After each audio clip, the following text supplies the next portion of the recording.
If you're listening to this for the first time, my name is Michael Schiciano. I am a former slash currently on hiatus cast member of the Dice Funk main series and DM of this, which we'll basically call a spin-off series, is the best way to describe it, for the Dice Funk universe called Shardpoint Academy. I'm joined by a mixture of veteran players and some fresh faces. And for the veteran players, I'll just kind of mark them off. We got, of course, Austin Yorski. Do I talk now, or are you still talking? You can talk now. Okay, I'm Austin Yorski. You know who the fuck I am if you're on this podcast feed. Probably, I'm the person who runs the main show. Yeah, Austin Yorski on social media if you want to find me. Patreon.com/Austin Yorski. Plugs. I'm setting a precedent to plug when he introduces you. Yep. This is the one shot kind of zone we're in now. You've entered the one shot zone. I'm Austin Yorski. What up? Mm-hmm. The other veteran we have in here is Johnny Maloney, who is going to be reprising his role as Scoops. Go ahead, Johnny, and introduce yourself to anyone who might not remember you. Okay, all right. Hello, everybody. I'm Johnny Maloney. You may recognize me from the first and second season of Seasons of Dice Funk, which I dungeon mastered and then played Drop Goodwood, the world's saddest punch boy. Also host of the lapsed podcast that I used to run with Austin, Wordfunk. I return today to dazzle you with even more obscure slang from the 1930s. Good. Spoken in a Newport Beach accent. I like that specific accent there, so great. Joining us, we have two friends of mine that I'm happy to introduce to the fan base. Some of these might be familiar voices to you all, but I'll go ahead and start with you, Tom. Go ahead and introduce us to you and maybe a little bit about your character. Okay, sure. I'm Tom. He's an evil genius white, and I'm not actually an evil genius. I just play one on the internet. I do the web series Weird Video Games, where I find weird video games and I make fun of them. And I also do RPGs on the tabletop podcast Terrible Warriors. I'm playing a gnome who has probably like a dozen different names, but mostly goes by Fizzle and Trink, and last name Mudgrove. And I don't know if I want to really reveal too much about my character yet. He's very close to the chest. Sure, so that's fine. We'll get to that at that point. But where can people find you online, Tom? You just go on YouTube, look for Weird Video Games. I'll be the first one. You can go to heisAnevilgenius.com, which I haven't updated in like years, but I'll get around to it. Yeah, I'm kind of in the same boat for my website, too. And the last player joining us for the time being, Mike, go ahead and take it away. Hi everyone, I'm Big Mike from D20 Live. You may have seen me from that one time Skitch posted a link of him playing a game at MagFest of StarCraft. Yep. I was the unfortunate game master that almost did a spit take. Now I'm going to stop talking like a radio announcer because I realize this is really fucking pretentious out the gate. But you can catch me at youtube.com/D20Live and twitch.tv/D20Live, as well as at D20 Live and at Big Mike D20, should you be curious about me shitposting. Also, running tabletop games. Yes, so we got a bunch of tabletop sort of aficionados and veterans going on here, so this is going to be a very fun time. So I like that I could swear and no one yelled at me for it. That was nice. This is going to be a fun show. If you have not listened to the Dice Funk Made series, I think Austin could give you a primer on the type of content that I guess, what's the best term to describe the fan base, Austin? Horny. Yes, that's the most succinct term for it. You are not wrong. That is a accurate term for them. And I'm looking forward to girl fan art of my character. Rule 63, what a majestic beast. If you're asking for it, it will happen. I'm just going to say. And Austin's going to keep this in the recording, so it just happens, okay? So cool. If we're asking for things, can the fan artists come over to D20 Live and do fan art for us? Also, can you wash my boat? In any case, but I'll wash your boat. Now speaking of fan-related things, we do need to give them fodder to work with, and we do need to provide some context for all this stuff that happened. So let's pull aside the curtain and return to the now at least somewhat familiar Shardpoint Academy itself. When we last left Shardpoint Academy, We got to see a little of the academy itself, as well as some of the unique individuals that live and work on its campus. Today, we'll continue to see some more of the academy. It's been about a week or so after the grand audit, which thankfully went by with little issue, and things have been able to settle back to business as usual. Well, as usual for a cosmopolitan academy of inexplicable scope can be, but, you know. The audit went smoothly because there are some things I can report. At least, according to everything that went through, the audit did go smoothly. The main bits of loose ends that were tied up were mainly addressed in the last session that we had.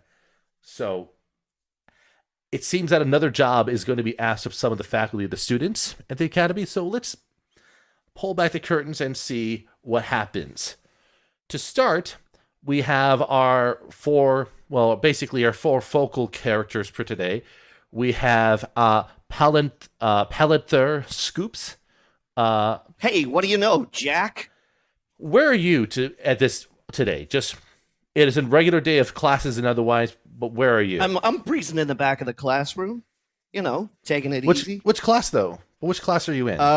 Let's say sociology. No, politics. Okay, politics. Got it. Diplomacy. So you know. Yeah. Okay, so let's just see how good of a class this is. I'm gonna roll something to see how good the class is right now. I did not have a plan. That'd be an interesting class right now that religion is gone. Well, religion still exists because people are still gonna believe in things. It's just that the gods are dead. That's the big thing that was established last time. All the gods are dead. All I'm trying to say is that there are people at Shardpoint Academy who seem to think that Scoops could use a little bit more subtlety in the way he conducts himself. First roll of the sesh. First roll of the session to establish how good of a lecture you're dealing with, and that's a big one. Yeah. That sounds about right. So listen, the lecture is as bad as you are making it sound like it is. I'm not going to enact parts of it because that would probably invoke parts of Reddit I do not want to reference right now. But anyways, the instructor is going off on some inane tangent yet again that's overly pedantic. Even for someone like you, Scoops, it's overly pedantic. And what happens is that while you're sitting at your desk, all of a sudden you notice something basically climbing up onto your desk, the top of your desk. Is it me? No. Am I alarmed by this? Was this like? No, because what you see is something familiar to you. Is it a weasel? Is a weasel, which, by the way, I'm going to add this because this is a point that was brought up by some other friends, is a weasel that is now donning like a little vest that was sort of made specially for it. Ooh, a dapper weasel. It is now indeed a dapper weasel, and it sort of has like a little like sling on over its back. It reaches around, kind of pulls out a little scroll, sets it in front of you, and then hops off the desk and works its way out of the room before the instructor notices anything. I quietly whisper, "Thanks, Daddy-O," and pick up the scroll. You open the scroll, and it just says simply on there, "Scoops, come to my office now." And underneath it's signed Orin Waite. Okay, I'm gonna hop my little halfling ass out of my desk. I'm gonna wave the paper at the professor and say, "Got a slide, Mac. Busy time." And make my way to the exit. I'm sure the instructor is going to try to rebuke you for it, but by that time you've whatever 1930s idiom you want to impose and got out of there like a tree. Yeah, right. Yeah. Shit, damn. Got out of there like a tree. So that is sort of what happens to you. Sophia and Gregor, what are you two doing? I'm chasing the weasel through the hallway. What do I roll? All right. So if you want to try to chase it, I want you to roll me athletics. Also a 1. First 2 rolls of the session. Mine's not a botch. It's a 2, but -1. Yeah.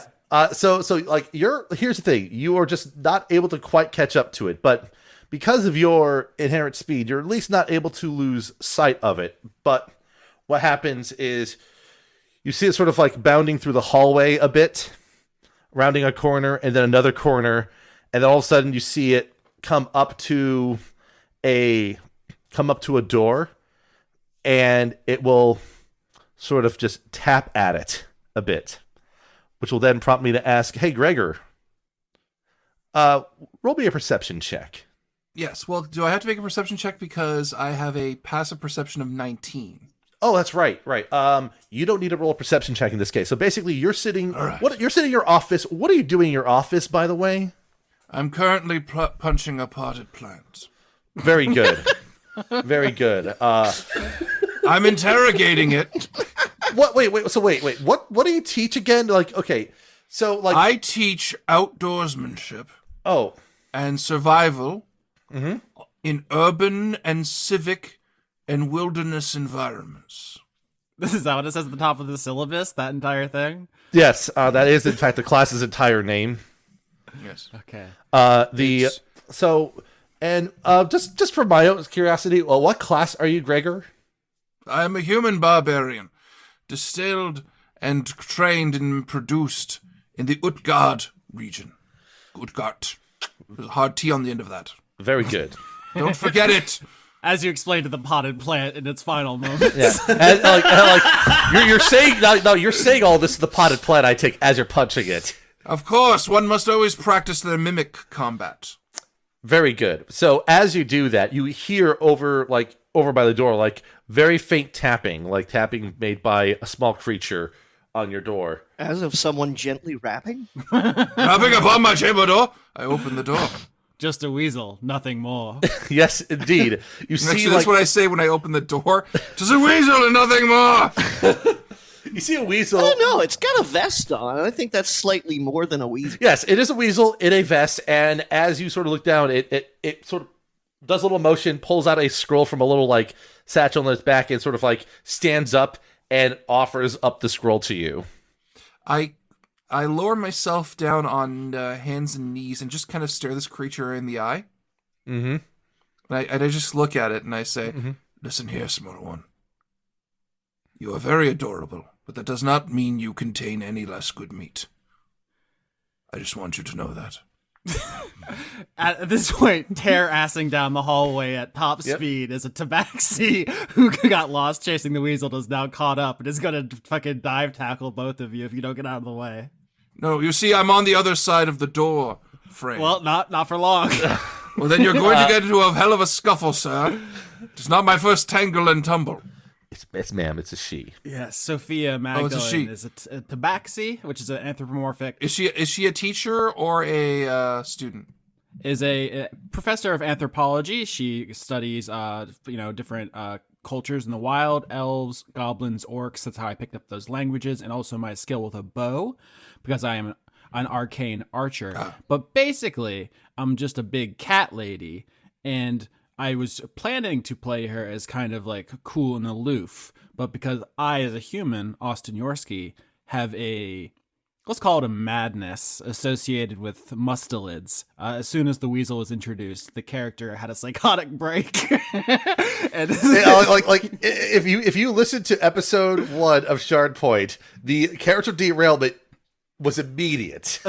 So she's a smart person, a professor, just a leader in her field. But when the weasel is involved, nothing's off the table. Nothing's true. Everything's permitted. So she's coming for it.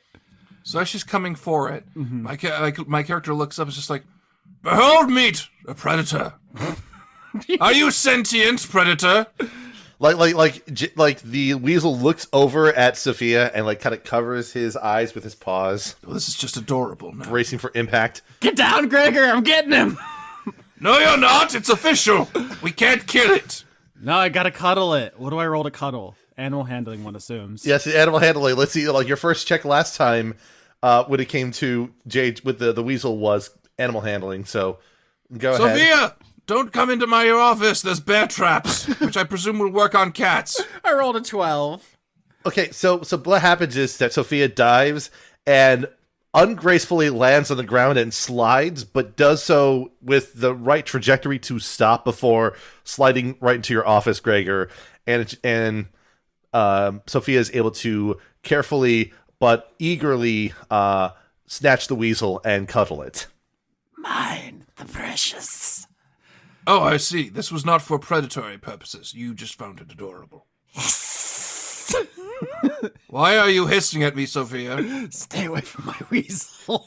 I'm not doing anything to your damned weasel. Now get out of here before I use the water bottle again. We definitely have a history. It's not in a spray bottle, by the way. I just literally have a bottle of water I huck at her. Okay, that's a good twist. So did you do anything with the note that you received from the weasel? Well, I'm going to open it and then use it for survival purposes. But first I'm going to read it. The note says, the note is written, interestingly enough, in Orc. And you could read Orc. So it just says, Mr. Trueblade, I require your services and request that you meet me in my office as soon as you can. Underneath it is signed the Orin Waite, Headmaster, and underneath it, P.S. Bring Sophia with you. She is most certainly with you. So Sophia, we've been summoned. Okay, but you can't touch him. He's mine. I'm not going to touch the damned rodent. Sophia takes off. we just immediately. That woman needs less caffeine from the break room. I'm going to close the door to my office, but before I close it, I will take my weaponry, which includes... Okay, what is your weaponry? I don't know. I need to check my character sheet. Hang on. I think the two pieces of weaponry I know we have one is a greatsword. Yes, I have a great sword. A javelin. Yes, my javelin. Yep. Which I use for cartography. Yes. My scale mail. Mm-hmm. And you said I had a gun. Yes. I like the accusatory's tone. You said I had a gun. Listen, it's on you. I can't be held accountable for my actions while holding said gun. Now the reason is because Gregor is not just a barbarian. He's playing a homebrew barbarian from the middle finger of Vecna, called the Path of the Mountain Man, I believe is what it's called. Yes, it is. And one of the things it has at level 3 is proficiency with a hunting rifle. So I'm like, okay. It has one shot in it, and only one shot. We're all very ranged. So you have a gun, I have a bow, and we also talked about Scoops, who fights with like a sling. He's like a newsie. I have a dagger and a sling. Yes, he has a gun, but I would say that Gregor's strength is in his strength, not in his dexterity. So it's the gun is also a melee weapon. It is effectively a great club that might explode. I think we're gonna firing line anyone who fucks with us. Yes. No, you see, I hit them over the head, and if I'm lucky enough to swing past and miss, well, there's a bonus on the end. Yep. So that leads one last person. So, Fizzle. Well, I'm almost certainly in the library, and if there's a section of the library that's cut off to students, I'm probably in there reading something I'm not supposed to read. There are parts of the library cut off to other people, but getting into there is effectively impossible due to circumstances. So, well, whatever is the most forbidden and still reasonably accessible to someone like me who is very good at sneaking. You're in a fucking magic school. Reasonably accessible means it's still on the same plane. I will say that you are in one of the libraries, and I would say you're trying to read over texts that are problematic. Judy Blume. Problematic. like warlock sort of rituals and pacts, and one of those history books that's just way too detailed. Yep. Demonic fiends and how to make deals with them, stuff like that. I might even have among my stack of books a book that's written in Draconic, which I can't read, but I'm going to try somehow. Mm-hmm. So, as you're sitting there, eventually you will see, you either see or hear an individual approach and reach over to tap on the desk that you're sitting at. It is an Aarakocra, an old one. You know him as Lee, or his full name is Leo Pan. He is a very old Aarakocra librarian at a very advanced age of 27, which is very old for Aarakocras. And he says, I have something for you. It came to my possession and to my attention from the headmaster himself. This is for you. Kind of uncrease it as much as I can so it's as straight as possible. Sure. You open it up, and on there it says, Mr. Fizzle Trink Mudgrove, I'm sending this your way because I am in need of someone with your skills for an important task. Please, as soon as possible, find your way to my office located below, and there's instructions on kind of where the office is in the academy. Okay. And then assigned Orin Waite, headmaster of Shardpoint Academy. Okay, Lee. Mm-hmm. Did Mr. Waite give this to you himself? No, he didn't. He had an associate deliver it. I assume that his familiar was supposed to deliver it, but it seemed to have gotten lost in transit. All right. I guess I'm going to just like dump the. I'm gonna. Actually, no, I wouldn't do that. I'm gonna put the books back exactly where they're supposed to go, and then I'm gonna go over. So, following the directions on the note, you are able to find your way to the office, which I'm almost assuming everyone else is already in at this point, given Sophia's eagerness. I'm cleaning JJJ, which is Yes. the name of the weasel. I don't like walk in. I'm very careful because of that one time when I went through an open doorway and there was a suspiciously high amount of spiders. Yeah, fair enough. As you're standing, basically at this point, I have Scoops, Gregor, and Sophia in the office, and seated behind the desk is a middle-aged gnome. On the front of the desk is a little plaque that says Orin Waite, headmaster on it, and Orin's just sort of looking pretty much straight at Sophia as she holds JJJ. I'm cleaning it like a mother cat, just like licking. You know, it's not weird for us. Don't judge. I know that you're not going to want to leave here unless you have JJJ with you, Sophia. Yeah, I know he's your familiar and thus a spiritual extension of you that spies on us, but honestly, it's a fair trade because he's so freaking cute. Look at his little face. That's fine. I'm prepared for it this time at least. And you, Mr. Trueblade, hopefully this is not interfering with anything important. No, I was practicing my mimic combat. I won. Good. Very good. We should only be waiting for one more person to arrive, and they should be here right about. And as he says that, Fizzle, you are at the door. Okay. Oh, I hate being the last one in. Then don't be so late. Hello, Mr. Waite. Can I just say that the way your library is arranged makes no sense? It seems like in many cases it's supposed to be alphabetical, but the Dwarven language, the way the runes are arranged, you can't really arrange them alphabetically as they are. See, this one rune... No, it's an entirely different Dewey Decimal System. There's a open eye, closed eye, hand, sword. There's a whole puzzle last session. There's a hockey stick, 2 hockey sticks kissing, 2 hockey sticks fighting with each other. Fuck, I love Canadian libraries. The fascinating thing is that they haven't even invented hockey in Dungeons & Dragons yet. I can make it. Also, as a side note, if I'm not mistaken, 3 of the players in this group right now are Canadian, right? I think that's... We yes. outnumber you. Yeah, I guess so. Yes? And so the 2 Americans are both Floridian specifically, which seems like not mathematically likely, but there you go. There you go. Yeah. We're going to apologize. Oh, no. We're probably going to start a fire at somebody's lawn and not apologize for it. While on meth. Yes. I would like to roll insight to kind of read the room a little bit specifically. Sure. You may go ahead and do so. About Mr. Waite's intentions, maybe, and whether or not the weasel is comfortable with how he is being manhandled. Go for it. Go roll insight. Do it. It's a 14. That's not too high. No. I mean, you're also level 3, so like the DCs are not super high anyway. So in this case, here's what you're able to discern. First, the weasel.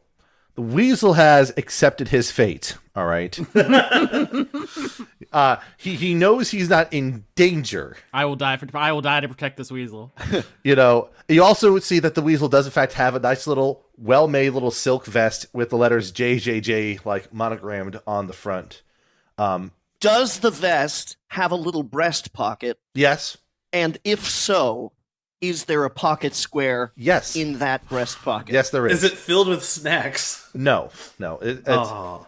We're gonna have to rename this just Weasel Quest. We have no more goals now. We just go where the weasel takes us. But as for Orin, he has a look of sort of like concern, but also frustration. But and as he sort of get a read of the ruin, Orin's like, "All right, very good, very good. We can finally begin. So, first things first." Over to you, Sophia and Scoops. I want to thank you both for your cooperation last time. Natch, Big Mac. Your work was important for the accreditation of this institution, as well as the acquisition of this book. And he holds up a book that is the what's called the Tome of Location of Significant Magical Items and Artifacts. You'll never guess what it's about. Porn. Yes. No, he guessed it in one. Yeah, you're like very good. So It's that high perception. very good. So I didn't survive in the wild with nothing but a butter knife and spite. Just to be wrong about the contents of books. You can learn a lot about a culture by their porn. Orin just sort of like brushes it off, like whatever. He's read Gregor's like he's read his I guess what is the equivalent of LinkedIn for this world? It would be like a resume or something, but he would have just been Gregor coming in with bodies he's killed. and then also read the stack of students' comments / complaints, and the complaints basically amount to goes on weird tangents that take up the entire lecture.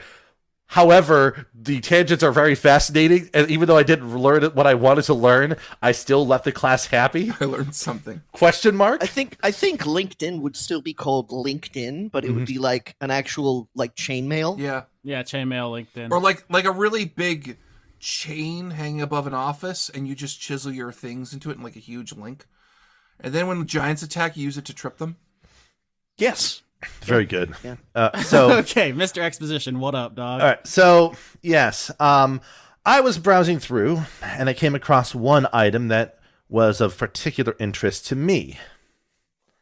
And he sets down the book, flips it to a particular page, and then turns it to show it to the rest of you. And on it is a page that has on the top what looks to be the words Esprit Blade. It is written in this sort of ESPRIT blade. So it's a spirit blade with an E on it.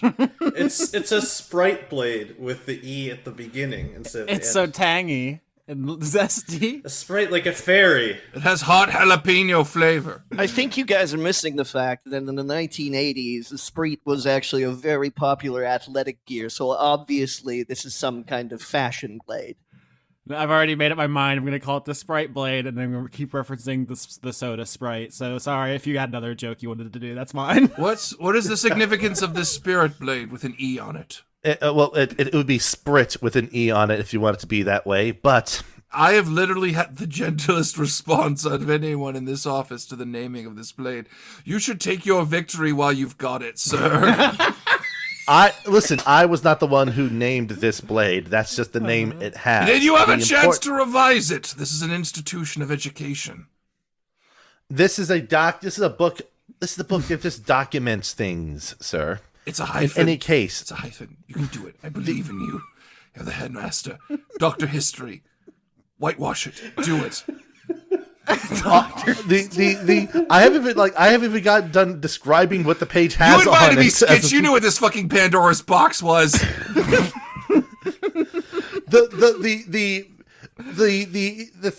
On the page you see a drawing of what looks to be a longsword. It is a little ornate in design.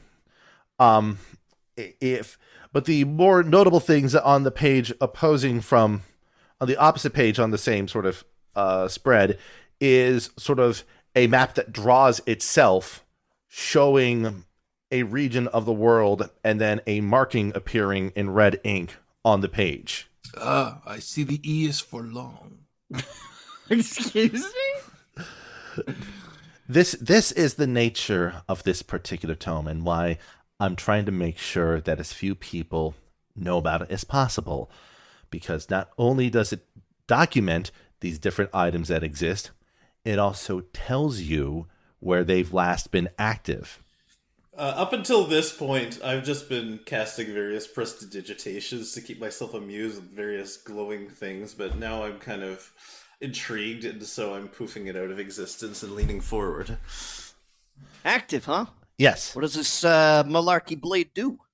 No, it's an E-Spirit blade. It's not a Sprite blade anymore. It's the esports blade. I've changed my mind. Austin, are you just gonna hop jokes Yeah, I'm sorry about who I am. like a fucking Insta girl? Come on, man. Is that a thing? Pick it and marry it, man. No. I mean, you said active, so presumably this thing does more than just slice and dice. As far as I can tell, this is active as of about 2 to 3 days ago. And the reason why I'm a little curious about that is because I knew who carried this blade last. Yes, that we need to know what the E-Spirit blade does. Is this a good blade, a bad blade, or a neutral I still blade? want to know what it does. Well, Esprit refers to the wit. So it is said that whoever wields it and uses it in fight has a chance to witty banter and brash commentary about their foes while slinging it about. Ah, you fight like a cow. So lacking any benefits at all.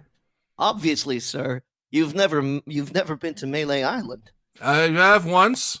You see, I parked a tent there when I got lost on a bad bender. And they all tried very hard to make fun of me. But you can't really make a fun witticism when a man is punching you in the face and saying, I can't understand you. I'm too drunk. And hungover.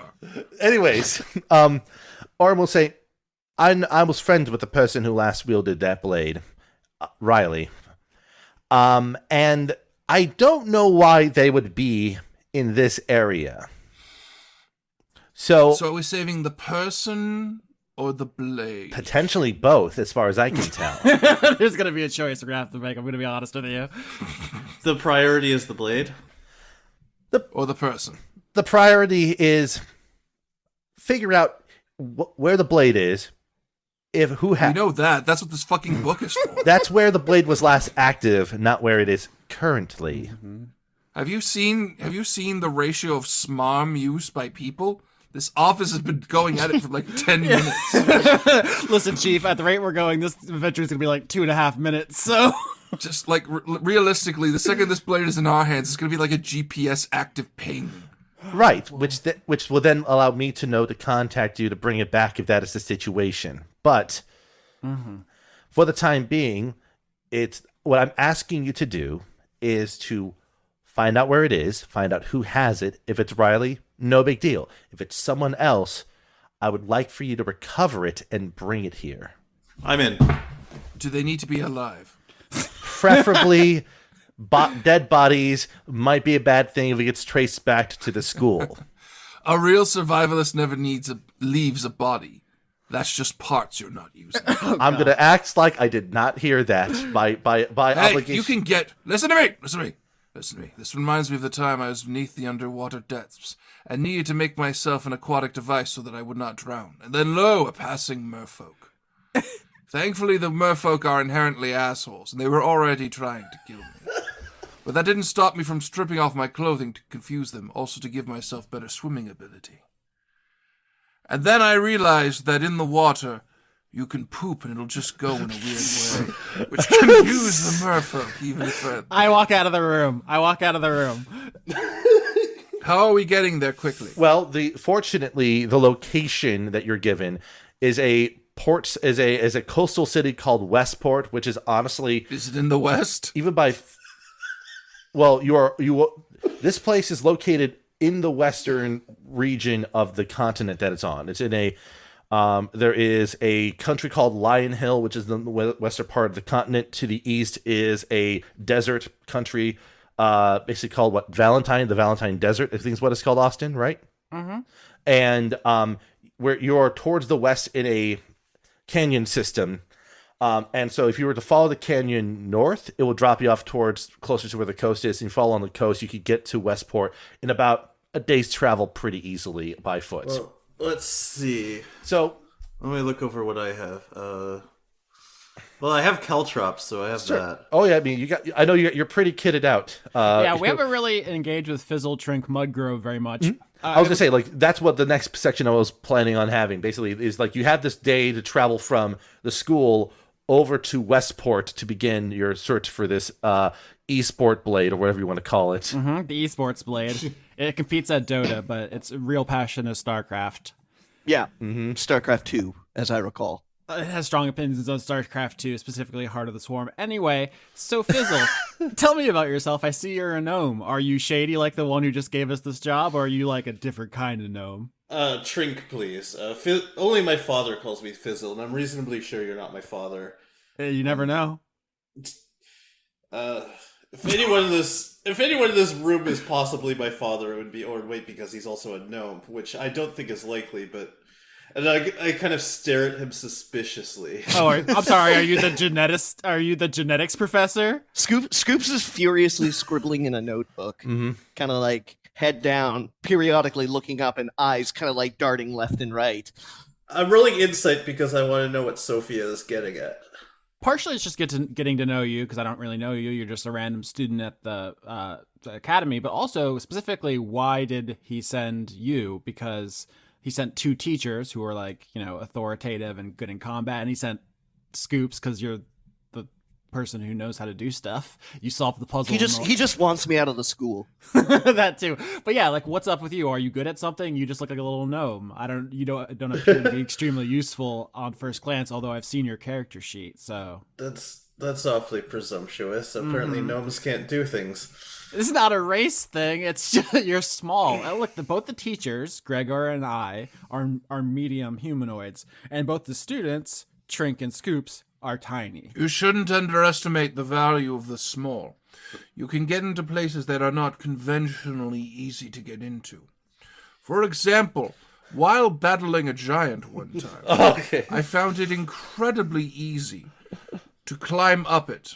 Well, accidentally, you see, because I assumed I was climbing a tree, when in fact I was climbing its leg. So if we find something giant guarding the sword, we're going to stick Fizzle and Scoops up its nose. If you want to put them there, there's better places to stick them where they will be incredibly effective. Scoops, while he's like writing in his notebook, sort of like mumbles quietly, "Yeah, I wish it was easier to get out of this conversation." Okay. I love you, Scoops. Platonically, I'm your teacher. Don't write that down. I'll knock that out of your hand. Come back here.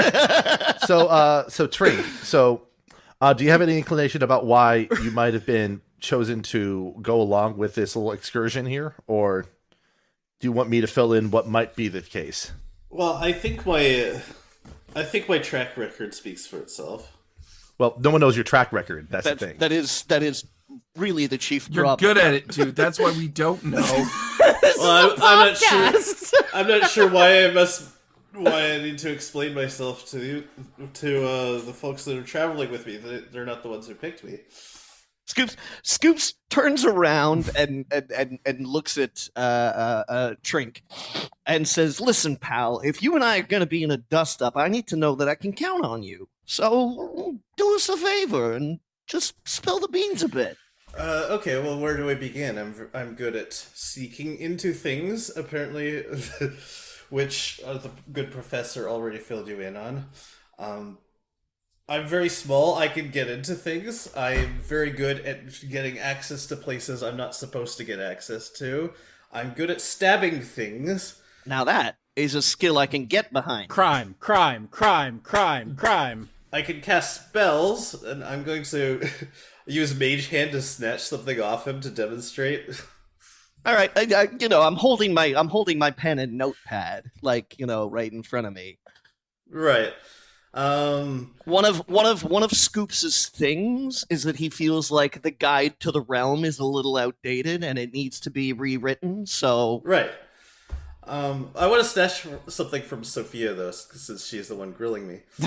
With that, you can attempt to use your mage hand to do a sleight of hand check to try to retrieve an item off of another creature. Yeah, the thing that's very stealable for me is my arrows. I'm an arcane archer, so I got a quiver full of them. Feel free to steal. 14. My passive perception's 11, so yeah, you got me. Yeah, so basically, Sophia, you're like standing there talking to Trink, and then all of a sudden you see like one of your arrows just kind of like settle into his hand. Mm-hmm. Okay, so we got the professor of surviving, the professor of talking to people, the student who records everything, and the student who sneaks around and steals stuff. That sounds like a good team. Maybe the guy in charge actually does know what he's doing. Oh, okay, now I'm going to cast Minor Illusion to make it look like the arrow is back in your quiver and not in my hand. Yeah, no, you've dazzled me. I shoot arrows and I yell at weasels. I don't have any magic, really, besides my special arrows. Speaking of which, as a point of notice, the weasel's still with Sophia. I'm just making sure everyone's kind of clear about this. In fact, as you try to do that illusion, the weasel who's currently in the quiver interacts with the phantom arrow in there, which breaks the illusion, which causes the arrow to just disappear in your hand and then reappear in your hand in front of Sophia. Scoops grins, pushes the brim of his hat up with his pencil, and says, "Fancy dancy. I like it." Oh wait, did I bring travel meats of any kind? Sure, you have travel meats. No, let's say no. It'll be funnier. All right, fine.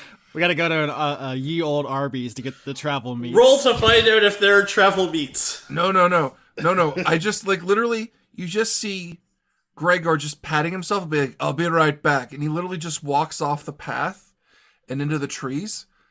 And 20 minutes later, he comes with like a bear skin on his shoulders. He just kind of comes, a very wet bear skin. yeah, a very wet bear skin, covered in leaves, and he's just holding like a bag of meat. And it's just, all right, I'm ready. We're good. I would like for you to roll a survival. I would like for you to roll a survival check to determine meat check the efficacy of your meat. Yeah, your meat acquisition here. I like how I didn't have to roll an insight because I knew exactly where this was going. Okay. This is either gonna be great or it's gonna be terrible. Yep. Please be great. That's pretty good.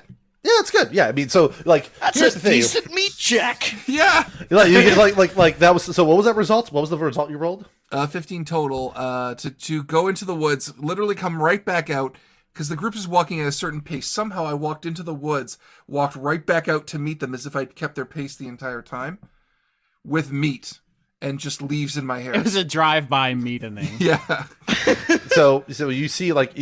So if you had any question about this person's acumen in survivalism, this was a pretty good demonstration that he has skills in that respect. In fairness, bears are pretty easy to track. They big. I'm gonna go one further though, and like I'll bet that the meat that he's carrying is not bear. I don't want to know anymore. No, I just mean that it would be absolutely fantastic if you come back with a wet bear skin and like a bag full of turkey. Oh, I see. Yes. Okay, that would be funnier. Yes. Yeah. So I take it from this point, nothing else notably happens unless anyone else want to have a character moment before we get to the town. He just killed an orc shaman and took his bear skin and his meat. I would say that at this point it is probably late afternoon by the time you're arriving to the town of Westport. It is a fairly bustling port city, obviously, and as you reach in there, it's later afternoon, so things are active about the town. So the main information that you have on the way in is that this town as a whole was sort of the last location that the Esprit blade was noted.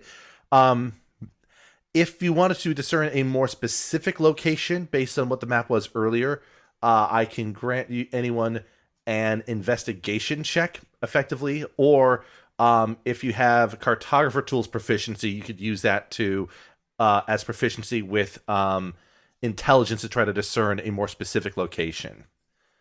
Wow. Son of a bitch! I got a 19th. All right, so we got a 15 from Sophia, a 17 from Trink, an 8 from Scoops, a 19 from Gregor. So that sounds like 3 successes out of 4. So between the lot of you, effectively, And I got lost in a bathroom. yeah. Well, basically, this is more of like you sort of pull out like a sketch of the map of the area, and using sort of like a little bit of cross-referencing of landmarks, you're able to sort of locate a particular set of buildings that you could probably go to for where the blade was last active. We go to that building. Mm-hmm. What kind of building is it? Is it an outhouse? So you got lost in a bathroom because I'm looking for a bathroom. We've been walking all afternoon. I feel very dirty. I would like to have a wash. You have prestidigitation. You can clean yourself instantly with no effort. What are you doing? Yeah. It's not the same. Fine. Lick yourself like a normal person. Yes, exactly. Look, some of us, Austin, want to use bath bombs. Calgon, take me away! So with that triangulation, you're using your Gregor positioning system. You're able to find. Yes, thank you. That was good. Yeah, you got it. Yeah, you're able to locate a building. The best way to describe it is it's a smallish house that looks abandoned is the best term for it. That's being generous. Finders keepers. Hang on. There's a surefire way to determine whether a house is occupied, abandoned, or a mimic. Actually, I have my cat familiar. I can send him in to take a look and then come back and report to me. Okay, first and foremost, what is your familiar's name? Yeah, you just fucking buried the lead on me, dude. His name is Noodles. He's a cat. Noodles? Yes. Okay, good. Okay. I just wanted to say that I'm really excited for this Dungeons and Dragons podcast to become a buy it, flip it podcast set in a Dungeons and Dragons lore, where we travel around the countryside and buy dilapidated houses and then renovate them and then sell them for a tidy profit. I knew I should have been a law professor because I'd be like, okay, so adverse possession means if we go onto this land and we stay here for a certain amount of time, it technically becomes ours. I'm just explaining this. Technically speaking, isn't that what all adventurers do, is buy and flip merchandise? More or less. All they don't... really... not a lot of buying in the role-playing games that I play. More like, steal, pillaging, murder, looting. Really, we should just be flipping these ancient shrines of the Lich. We know there's nothing evil left in it. What's this social commentary on my D&D show? Get out of here. You know what? Maybe I'm coming up with an idea for my D20 Live show, which you should follow at youtube.com/D20Live and twitch.tv/D20Live. Man, if only there was a good way to advertise that. I want to send Noodles into the house. Okay. He's a cat. People do not suspect the cat. Okay. Go ahead and rolling in there. Do you do anything special with Noodles, or do you are just gonna have Noodles? No, I just want him to go scout out, make sure, see if there's anyone or anything dangerous inside, and report back.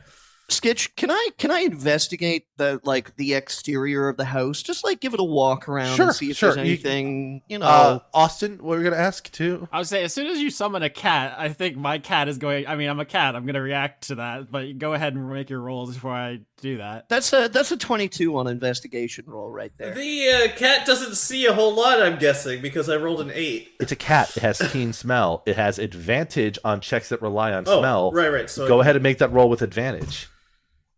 Oh, that's a 20 for the second roll. So that's also more important, because here's the thing that Noodles... Oh, and last question. Is Noodles celestial, fey, or fiend? Oh, I don't know if I decide that.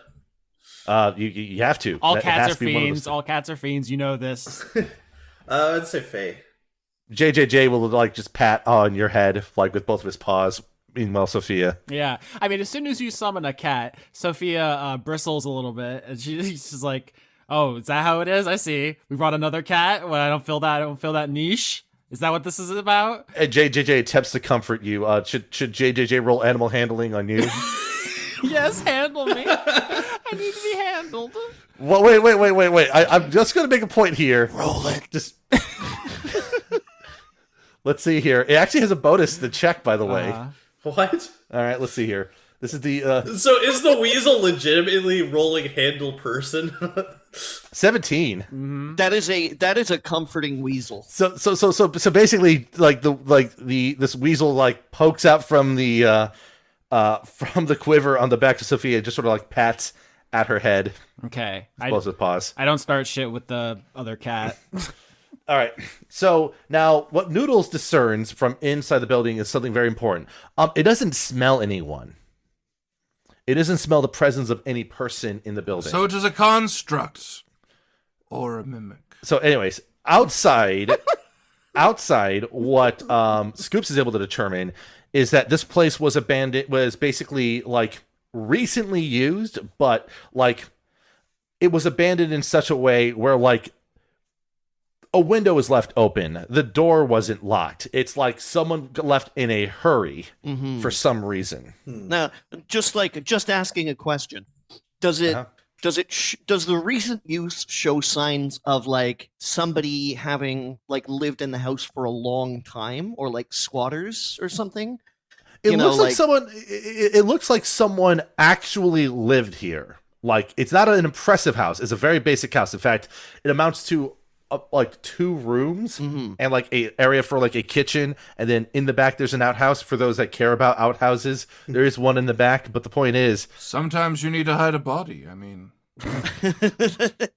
but like it's still like furnished and things like that. So like the furniture doesn't match at all. It's like the person either can't afford good furnishing, or they didn't purchase it and they just got it through other means. Right. So that would be the best you can kind of discern from your investigation check. And again, Trink, what you got from Noodles is that there's no one that it can smell that's in the establishment. It smells like someone might have been here, but it doesn't smell like anyone is here right now. Okay, I think we're safe to go in. We might still want to keep an eye open in case there's traps or anything. Yeah, let's check it out. So Scoops walks up to the front door. And the door's actually just open. Okay, all right. Then Scoops just kind of proudly strides inside. And that is how we lost Scoops. Roll a reflex saving throw for me, Scoops. Ooh! Goodbye, Scoops. Oh, natural 1. With a bonus of +5, the final result is 6. If that 6 was high enough to pass the DC, nothing would happen. But in this case, it wasn't. It's not. No, the DC was 10. Basically, it's you not paying attention and tripping over Noodles on the way in. I told you this is a 1-cat party. Any more cats, and there's too many cooks. I'm telling you, we got to get rid of it. And like, it doesn't hurt Noodles, obviously, but like you trip over and like land face down on the floor. While you're down there, I look like a stone cold idiot. Good news, there's no trap. Yeah. Scoops, face down on the floor, raises his hand and says, "It's safe to come in." I walk in and just pat Scoops gently on the head and say, "Well done. Give yourself a D. You didn't fail." It's okay. While you're down there, Scoops, go ahead and roll a perception check for me while you're... 11. You know, you don't see anything really distinct along the floor, with the exception of just like maybe like a scrap of cloth here or there underneath the easy chairs that are in this space. It's not really easy chairs, just like sitting, like just standard chairs in this sort of common room of this sort of like multi-purpose dining / living / studio apartment-esque sort of space. Right.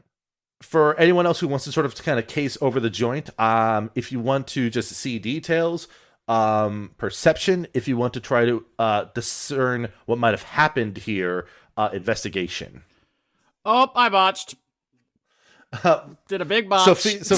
Sophia is both too frustrated at Noodles and too distracted by JJJ to do anything. You get lost in the bathroom, in other words. I get down on my hands and knees, or like right up in the cat's face, like I lock eyes with it. And I'm like, "You think you're hot shit, huh? You think you're gonna replace me on this team?" I rolled investigation and I got a 14. Okay. Gregor, how are you approaching looking through this room? I was taking a moment to think. You see, there's already one trap in the room, so there might be more. That's what the bear's pelt is for, so I huck it into the room. Okay. Give me a strength check as you throw it in the room. 18. Sure. I yeet the fucking You throw the thing. bearskin in the room. What you do is you hit one of the chairs and just like knock it over, and it just splinters as it hits the ground due to the force of that bearskin hitting it. You've done it! Take that chair. Then I'll come in and use my passive perception to see if I can find the sword. Sure. Roll perception for me anyway, just to see if you beat your passive. I like go to this house, look for the sword. We spend 20 minutes beating the house up, and then we go, "All right, fine, I'll look for the sword." Look, I'm lying on the floor, okay? So 11. My passive is way better. Yep, your passive with your passive 19 perception, Gregor.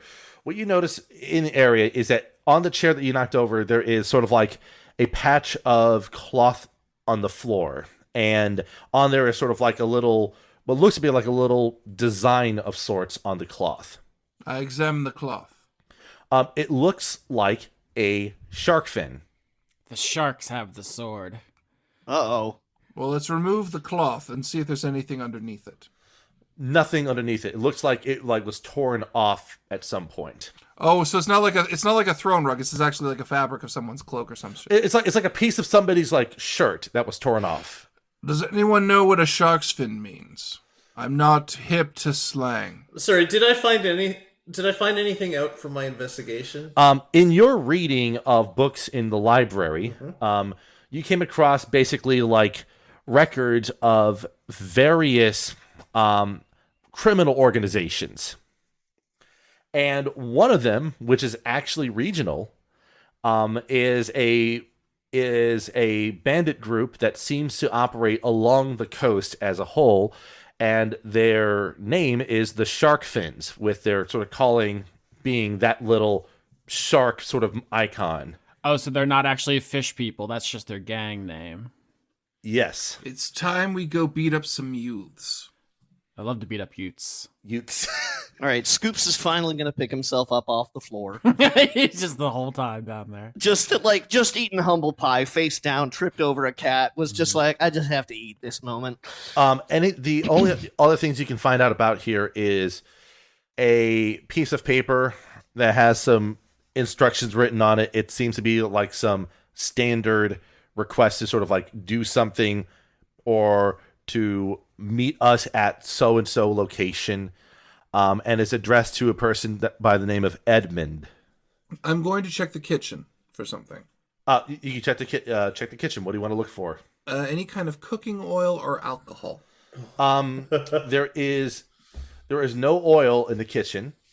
And there is like a bottle that would be of some alcohol, some sort of like fairly cheap wine, but it's been knocked over, and the smell of that wine is pretty strong in the kitchen area.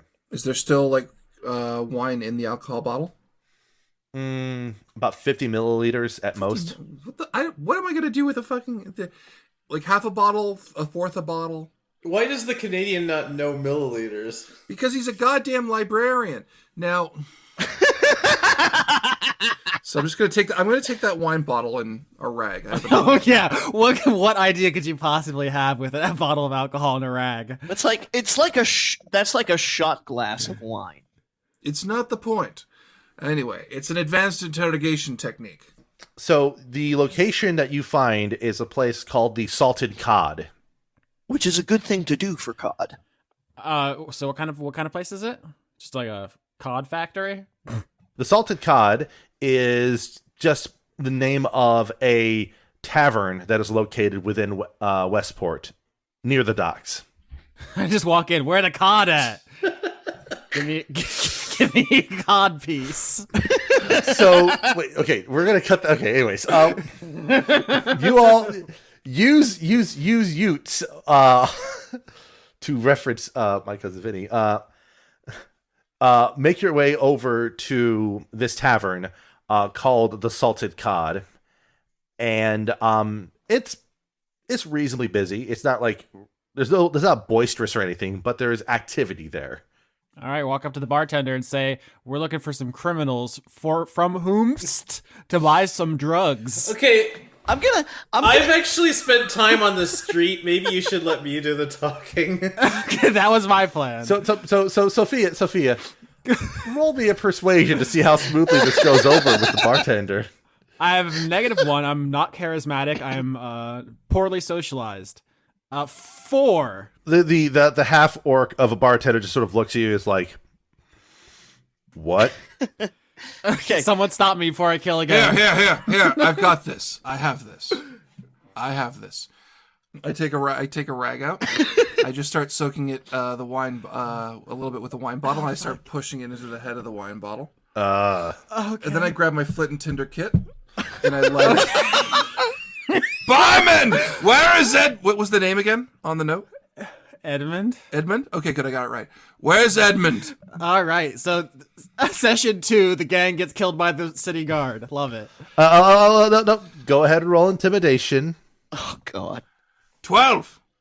I'm the bard. I'm the charismatic one. It's okay. You have time. You'll have a moment to figure out a better plan later on. For now, The city dungeons. As we are subdued.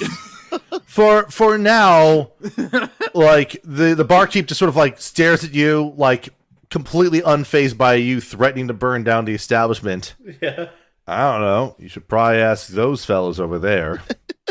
and once you look, you basically see like a bunch of varied individuals like already standing up with swords drawn. Hey, Bard, help. Bard our way out of this. I don't know these guys. Gentlemen, Are you, we have found, you son of a bitch? we found the street sharks. They're jawsome. Oh, awesome. Barkeep, I'm still holding the bottle that's flaming, right? You haven't lit it on fire Okay. yet. I put 2 gold down on the bar. This Uh-huh. should cover everything I'm about to do. I start lighting it. Oh God. All of a sudden, there's like a kick at the door, and it just kicks in, and a rather the best way to describe it, a rather surly looking human sort of steps in and sort of points at the bunch of bandits that you're sort of sitting with.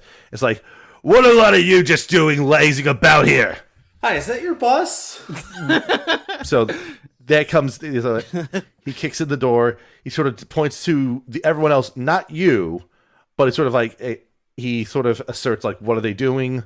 And the bandits sort of like immediately not look like they're kicking back, having a couple of brews with the boys and all that good stuff, right? Mm-hmm. I'm gonna look at the shark fin that I was talking to and kind of like, like gesture my eyes towards the guy who just yelled and raise my eyebrows as if to say, "Oh, is that him?" He's not looking at you because he's looking shot. The guy in question, most notable, like around his head are a series of like bite marks, as if like a shark bit his face and he survived from it. Then I'm gonna spin around from the guys, kind of like open my arms and say, "I think you're just the man we're looking for. May I introduce the best bounty hunting team in the entire Westport area. Now, we understand that you're looking for a man named Edmund, and, well, that means we are too." I'm going to need you to roll deception on that, especially for the best bounty hunting team in the Westport. That's a 16. Well, he'll probably expect you to embellish a little bit. So the guy with the bite marks on his face just looks just like, bounty hunters, eh? Of course they were gonna come by. You'll find our rates reasonable, and I don't care what your rates are. I don't care how reasonable those rates are. We're not paying anyone anything. Edmund's our guy. We're going to get him first. well, that's a shame because we could have been a big help to an organization like yours. I have all of these men here to help me find our way to that cave.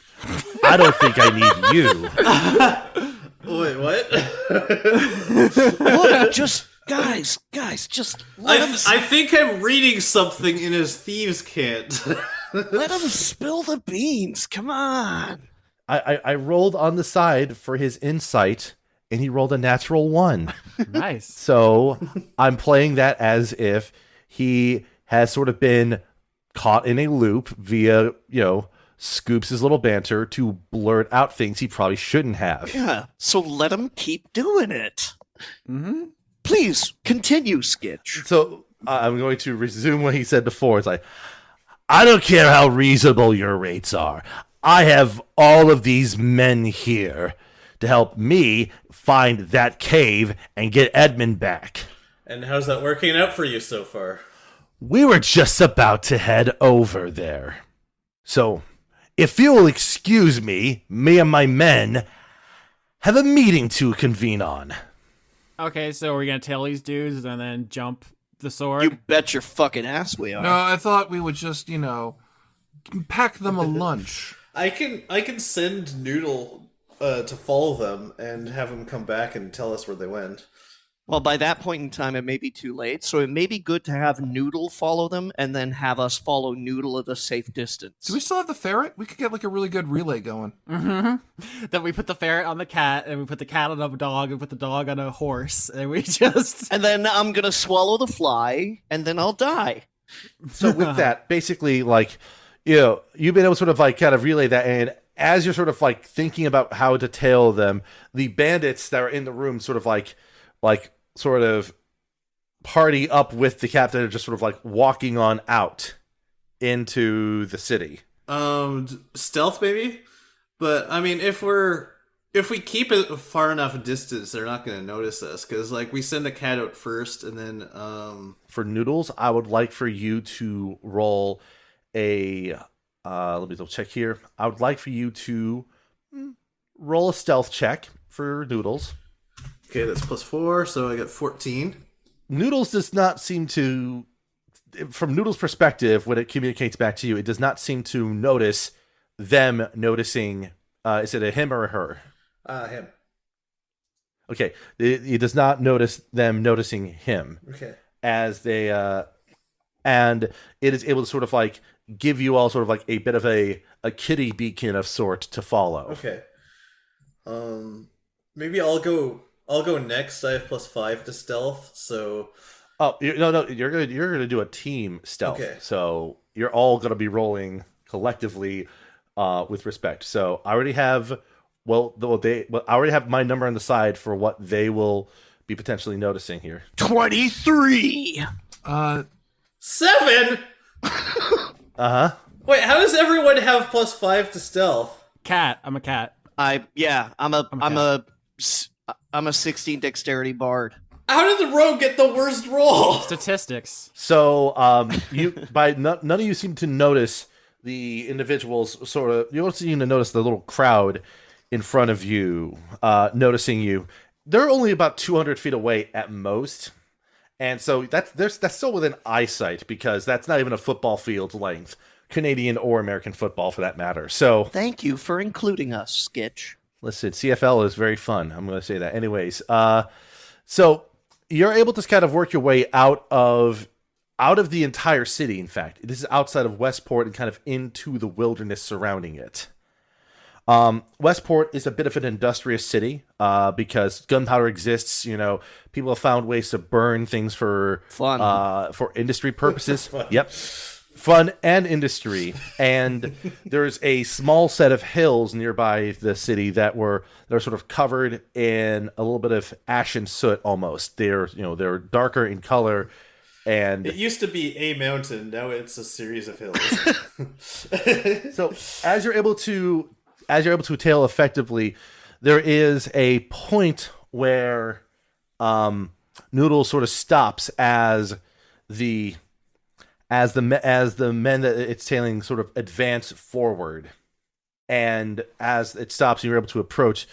It's pretty easy to see why, because it looks like there is sort of an elaborate series of... It's almost like what you have is a little alleyway and an elaborate series of like basic but fairly obvious traps of sorts, like snares and other such things set up on there. And Noodles has just sort of stopped because it did not want to advance any further into that area. But the men that it was following all kind of went through. Well, I can use my thieves' tools to disarm traps. Scoops just points and like a finger over at Trink and says, "I nominate him." I will, if you want to, I will allow you to also roll an investigation, Trink, to see if any other ideas come to the forefront while looking at these traps. Because these are not like, you don't need to roll perception for these. I rolled 10. So basically, the main thing you can know is that you can either disable the traps or safely set them off as two potential options for how to advance. Okay, I guess I will use Mage Hand to set off the traps one by one as I see them. Okay, I'm going to need you to roll a sleight of hand check to see how deftly you're able to do this. Okay. 11, better than last roll. Sure. Okay. Go ahead and paint me a picture about how Trink disarms these traps. Using Okay, Mage well, Hand. I don't know what the traps are, so you might need to fill me in a little bit. It's a variety of things. You got like sort of Spike like traps, bear traps, acid traps. yeah, well, basically you got things that basically look like crude but not really effective bear traps, other sort of snare traps, things that are mostly that trap people by proxy of things being stepped on. There's even one trap that plays trap music. Oh, geez, that's the worst. Actually, it's not that bad. I Okay. like trap. So, yeah, well, I'll start with the bear traps, and I'll just, like, use Mage Hand to put pressure on them so that they snap. And if there are snares, then I'll like, brush the leaves or dirt or whatever off of them so that they go off. Those are super easy. I don't think I need a high roll for those. Nope, you don't need. The only thing is that it's your speed is not. I mean, you're going faster than if you were disarming the traps or trying to walk carefully around it. If anyone else has an idea about how to progress through faster, I'd love to hear an idea for that. I mean, I had a wine bottle idea, but everyone shot that one down because that was unsafe. I also have a 10-foot pole, so I could like reach over and like prod things if that's any faster. I have a suggestion for you, Mike, that might be an idea. If you go into a rage, you have resistance to all damage from any damage that these traps can do to you. All right, I get out my ice bladder and start drinking out of it, which is a gnarly and sickening thing in and of itself, which ups both my courage and my toughness. Until the beginning of my next turn, I have advantage on charisma, intelligence, and wisdom saving throws. Yep. And in addition, you are in a rage, which will give you resistance to any bludgeoning, piercing, or slashing damage. And I go head first into this thing. It's actually kind of adorable. I just walk up as you're diffusing this, Tom, your character, and I just push you to one. I just lift you up because you are gnome, and sit you down like You are gnome. may I? And before you can reply, this human just empties his fucking wine sack, throws it down on the ground, and guns it into this fucking passage. Mm-hmm. And as you're setting off traps in your wake, you just hear them all going, Gucci gang, Gucci gang, Gucci gang, Gucci gang, because they're trap music. Yeah. All right. So I'm going to go ahead and. That was my favorite, How Austin. dare you laugh at that? All right. I'm going to roll some quick attacks at you from the trap standpoint. Yeah. We're going to roll them in order. We're going to have a total of 3 quote unquote attacks against you. Number 1, 18, and a crit. Oh, that's a 25. Well, my armor class is 15, so all of them hit. All of them do hit, but you will take half damage from these traps. So, So you're only 3/4 dead. well, the critical hit means that the damage dice are doubled when they're rolled. If these were moderately severe traps, those would be 1d10s, but these are not even moderate because these traps were hastily concocted. So that total damage is going to be I rolled 4d6 for the damage and rolled a 9 as a result, which gets halved to 4. 3 of them were 1s. Yes. That's One pretty of them, awesome. One of them was max damage, so you basically barrel through, and out of your 32 hit points, Gregor, you take 4 damage. It's just like one nasty cut, like right across my chest, and I'm like, well, you coming or not? I am going to turn to Sophia, and I'm going to whisper to JJJ, please make a noise like you're wounded. I think it was whispering that to the weasel. Nope. Sophia misunderstood deliberately for comedic purposes. Okay, I'm going to get Noodles to jump onto my shoulders, and I'm going to barrel through after Yeah, Gregor. I'm like, Scoops is going full bore now after Gregor and Trink. All right, so you're able to kind of barrel through this series of traps. If you had gone through the entire gauntlet, that would have been 5 attacks as opposed to the 3. So it saved you a little bit of threat there. So Okay, as you I'm go, also going to draw my short bow as I'm going, just so I have it ready. sure, that sounds fine. As you get past the series of traps, you can hear a bit of a commotion, and you see and in the clearing, you sort of see what looks to be the gang members from the bar that you're in, along with the shark-faced shark fin captain of sorts, sort of berating, sort of in a half circle around the mouth of a small cave. And they're having like sort of a noisy sort of like bit of banter there, yelling at someone, and the cacophony of sort of their talking makes it indistinct what they're talking about. How many are there? There is a total of what looks to be 5 of the guys that were at the bar, and then the 1 captain with them. All right. Am I still in rage? You are still in rage until you tell me that you're not in rage, or until a minute goes by. And only, I'd say this is about, in this sort of time frame, about 20 seconds. Also keep in mind, you have 3 rages you can do before long rest. So if you stop raging, you can just rage a second time. Is there another person with them, potentially, Edmund? You can't see. Yeah, it sounds like they're shouting into the cave, Tom. Yeah. Probably trying to coax Edmund out. Player asking group, is this a kill situation, or are we just going in and negotiating? You could see the captain draw out his sword as he's sort of yelling into the cave, looks to the other bandits, and they sort of cautiously draw out their swords as well, but they seem a little bit less sort of like keen on the idea. Okay, so how about this? I'm going to go cold cock the leader with a clothesline. How about that? Should we maybe surround the guys? They don't look too keen on going in, so maybe we can talk them down. Well, I figure if we just go for their leader and knock him out singly, it'll demoralize the shit out of if you him. take the leader out, because he's obviously an asshole, we might be able to walk the other guys away. Man, if only we all had guns. I have a magnificent club with a ranged option. All right, so here's the situation. A fight, if you're going to go just for the captain, a fight will break out, probably involving the other men, because they have to at least look like they're backing up their captain. So what I'm going to need is the following. First things first, I'm going to roll to see whether or not you guys will have surprise for the situation here. And I'm glad we still have stealth as an option, considering behind us all you hear is raindrops, drop tops. So gonna. You guys can't see me shaking my head, but I am shaking. Austin, you're killing me. Okay. As you all approach, because of the noise, the captain does end up actually hearing it, looks over your way, and just sort of notices, has a bit of shock, but then sort of points his sword at you all and says, "Get rid of the witnesses." Well, I guess bodies are no longer an option. So at this point here, you may all roll initiative here. Why did it say? Oh, I actually hit compound dice. I got a 49 on an initiative. Sorry. Jesus Christ. That's impressive. Well, I got a 15. 12. All right, let me go ahead and just write down the...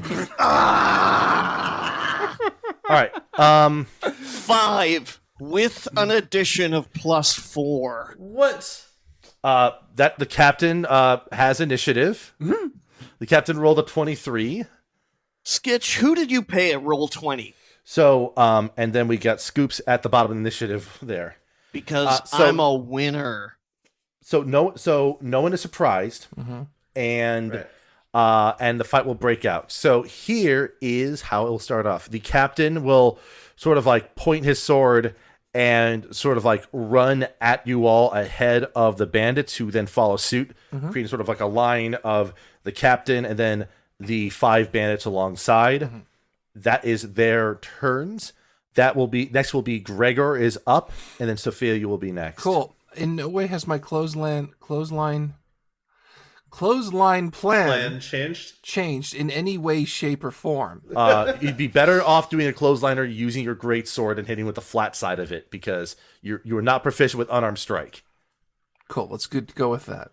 Yes, let me go ahead and pull up the character sheet here. So that your attack roll, if you want to do that, would be a +5 to the attack roll.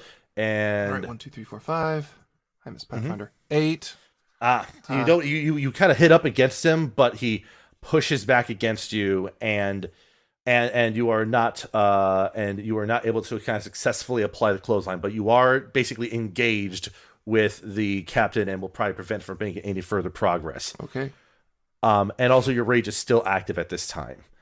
Yep. Sophia, you are up. Trink, you are next. All right, so I'm going to use my grasping arrow, and it's going to pew pew on the main guy. 20. A creature hit by the arrow takes an extra 2d6 poison damage. Its speed is reduced by 10, and it takes 2d6 slashing damage the first time on each turn if it moves 1 feet or more. Basically, the arrow explodes into brambles that cover him, and it's a hard. He has to make athletics check DC 12 to escape from it. So I'm going to roll the damage now. Let's see. The poison damage is 2d6. 8, and then the regular damage is, of course, the number we all know and love, 1d8 plus 3. Yep. God, Austin, you're such a pro now. 8. So I feel like such a proud father. All right, so you like line up and shoot at the captain, and you just get him good, right? yeah, we're trying to humiliate this guy as quickly as possible to hopefully demoralize those troops into giving up, so we don't have to slaughter all these people. Yeah. All right, so cool. All right. With that being said, Trink, you are up, and then Scoops, you will be next. All right. Okay, so the leader took damage from The leader the leader took damage, and he's currently engaged in melee with Gregor. So if you hit him with an attack, it will count for sneak attack damage.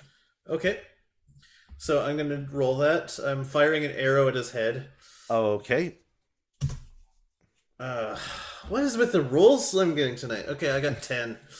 10 will miss his AC. It will just whiz by, catch his earring, and knock it about, but it won't actually hit him in the head. I guess I'm just going to keep a safe distance and ready my next shot. All right, Scoops, you are up, and then it'll be the captain next. Okay, so I guess I'm gonna shoot my sling at the captain, seeing as how most of my spells are more abstract.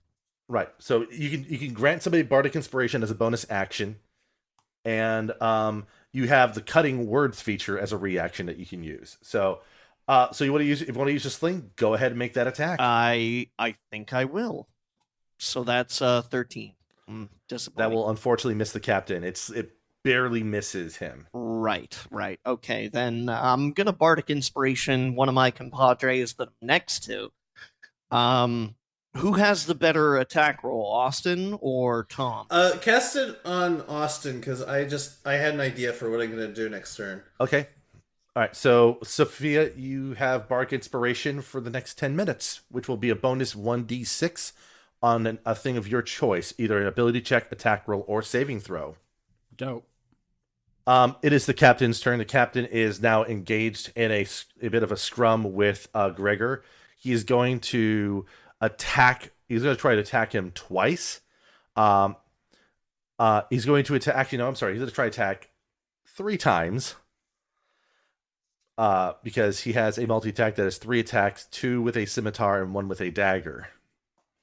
Now, I will point out one thing to you, Johnny, real quick. You only get 1 reaction per round, but you can do a reaction after you see the roll, but before I tell you what the result, before you know what the result is, if you see any of these attacks go awry. Right.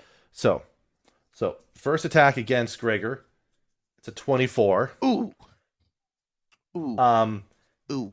The second attack against Gregor is an 11. And the third attack against Gregor is a 7. So he hits pretty hard on the first hit. Gregor, you take 3 points of slashing damage from that hit. 3 total, or three before or after my reduction? Oh, that's after your resistance. Okay. That's. So I've taken 7 total. Got it. I'm just doing the average damage in this case here. Okay. Scoops, unless you wanted to interrupt with the damage roll. What do you say, Mike? Oh, no. 3 damage. Dude, I'm built to do this. Yeah. Okay. Yeah. So All right. he only got hit once, so it's only 3 damage to him. So it's pretty straightforward there. So Gregor, this guy, kind of did what he tried to do. The other bandits will scatter a little bit and try to engage accordingly. One of them will go up and try to attack Gregor himself. That's a miss with a 12. Another one will attempt to do the same. An 11. So basically, these guys run up with their scimitars and they're swinging. They're just not able to hit you. And with that, the other 3 just sort of like look at the other boys just not able to hit the big drunken man and just realize, I don't know if I really want to get involved with this man, And so they hold for the time being, which then leads it over to you, Gregor. So you have the 2 bandits kind of attacking you at your side, but then you have the one guy who actually hit you in front of you. No, I want to take down the leader. Mangalores won't fight without the leader. That's right. And I got a natural 20 with my 5. Makes it 25. And that is... So the key to victory was a Fifth Element reference all along. Mm-hmm. Yeah, well, in this case here, let me double check real quick.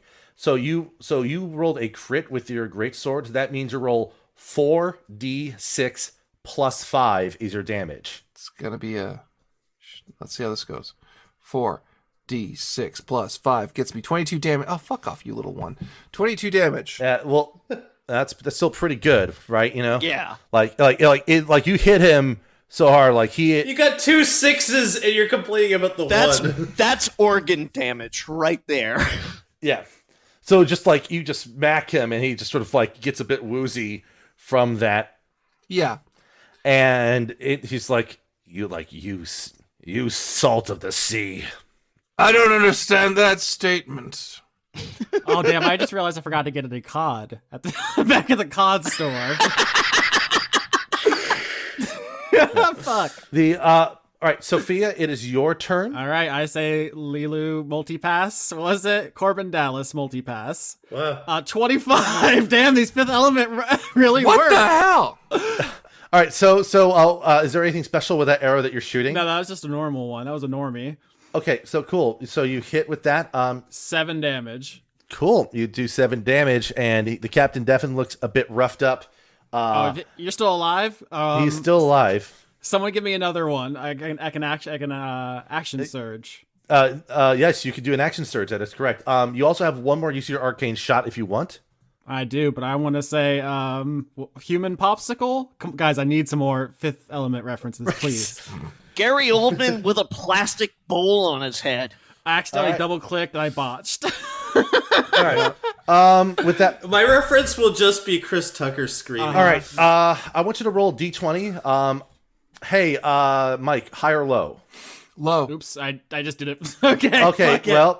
Well. I crit. Well, that. So go ahead. Back. So just go ahead and roll damage against Gregor. All right. Oh no. Sorry, my dude. The first shot was so good, I tried to double dip 5 damage. All right. So Trink, it is your turn. Then Scoops. Okay, so we don't really need to demoralize the mooks if they're asleep. I'm gonna cast sleep on them. Come on, Tom. Be a killer. Okay, so let's see here. So I roll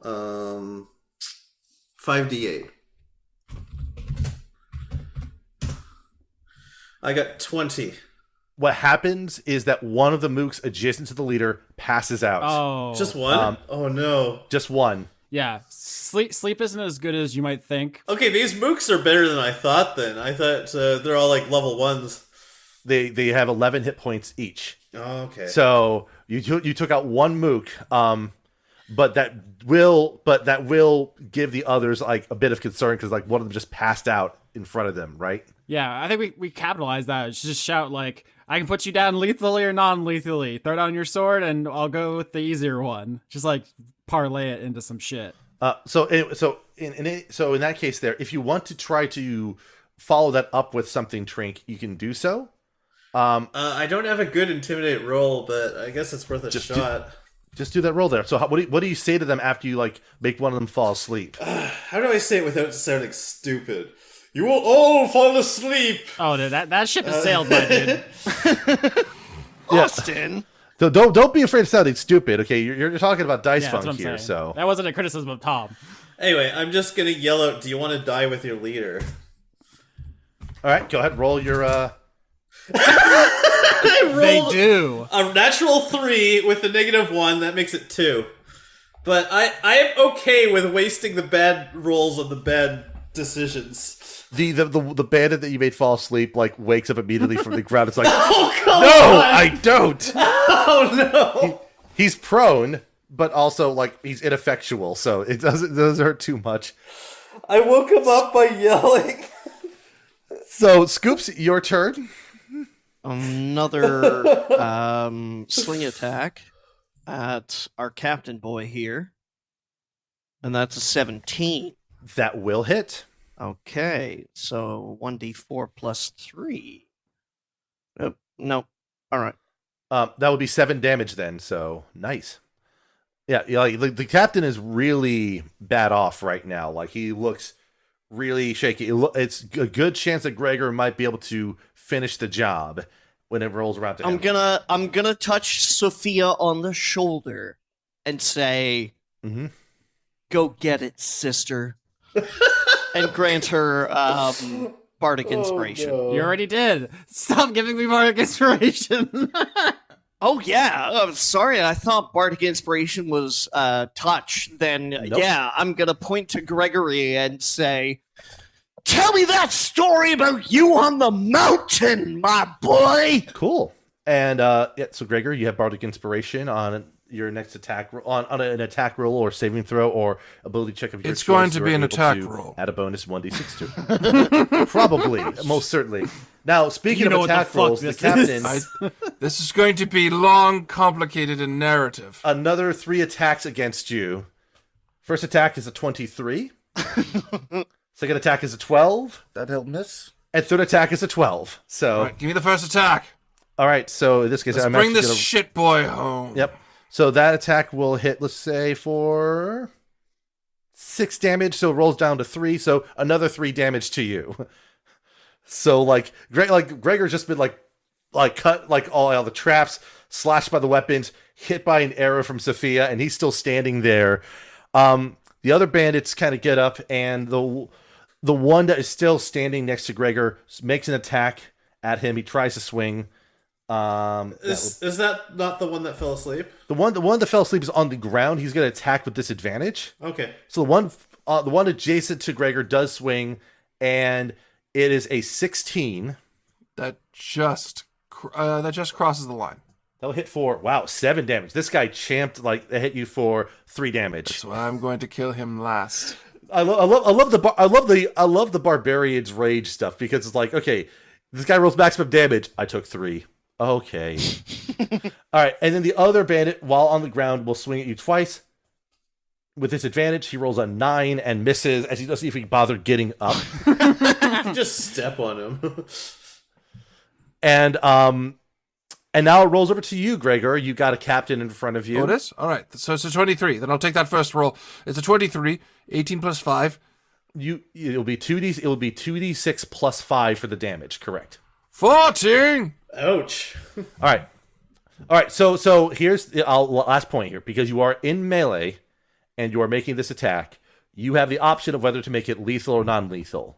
How non-lethal is non-lethal? Non-lethal means that the target is unconscious but not dying, but they are knocked the fuck out is the medical term. Every instinct I have says I should kill him. I mean, The person who pays me says I shouldn't. You have to set a good example for the children, Gregor. No bodies. No bodies. I was told no bodies. There will be no body. I will do the knockout move.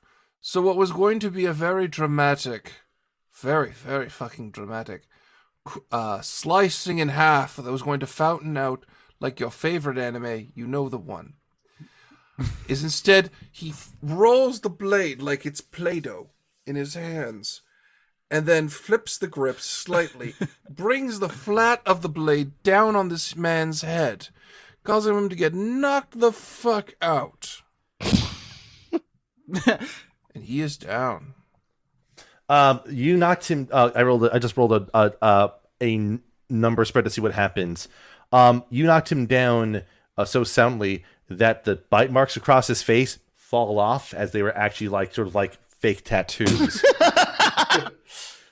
This in particular causes the other bandits around to sort of like react, sort of like, oh shit, the captain's down, and they drop their swords and rush to sort of grab at the captain and drag him off. You idiots! We've all got swords. They immediately panic and they're essentially bickering. And even without thieves' cant, you can understand they're basically trying to discern which one of them is going to take the blame for the situation as they drag the captain off. I want to fire one more shot over them as they're running, just to make them run faster. Roll an attack roll. Do I really need to roll if I'm not aiming at anything? I crit. To shoot his shot out of the air. Okay, so here's the thing. Now, the I was invoking a little bit of Dice Funk Season 4 shenanigans here, in that you were attempting to do a shot to intimidate them. Yes. Right? So you want me to roll Intimidate? The attack roll... No. The attack roll was if you hit their AC, you miss and successfully intimidate them. If you missed, you hit them by accident. However, even though you throw a shot and it's about to hit one of these mooks in the back of the head, and Sophia's arrow just sort of somehow catches up and tackles it to the side. What? And pierces it into a tree with her crit. Yeah, let's say that's how physics work. But even if it wasn't, No. I actually, I have a better way of explaining this in universe. If you want me to explain, I was just gonna say that she sees that you're gonna go for a shot that isn't necessary, and my teacher's instincts take over, and I keep you from re-aggroing them by shooting your shot out of the air as you shoot it. What is this Douglas Adams? Hey, Scoops pops up his collar and walks to the cave and says, "Fucking children." As you approach the cave, I don't need to roll perception checks because basically the cave has a sort of an interesting sort of setup here. The walls have a variety of little items, including what look to be scrolls with various diagrams of body positions and stances. There seems to be a little shelf of scrolls and books. There seems to be a Dibs. There seems to be a let me finish describing the room before you guys go off on another tangent, please. You see a table that might have been used for some writing. You see what basically looks like a basic bedroll. You see basically a location where there's no way for someone to be able to live here. If you want to infer what this might mean, you can roll investigation check. Someone's been staying here. My dice privileges need to be revoked. I rolled a 7. I rolled a 22. Scoops, in your industrious way of profiling people, which is one of your skills as a journalist, there's only one type of, character class that could live in these sort of conditions. Do you know what it is? Warforge. No, the Asshole. possibly. I mean, most monks are assholes, I think. So. Dread Gazebo. Because there was no food or beverage in this location, or any way to store food or beverage, because... Their infinite body. Yes, well... Yeah. So, but what you see in front of you is definitely not a monk. It is a bandit dressed like the other ones with the same sort of marking, sort of like huddled up in the corner of the space. And he's like, what do you want? You're not the others. No, we're not. Are you Edmund?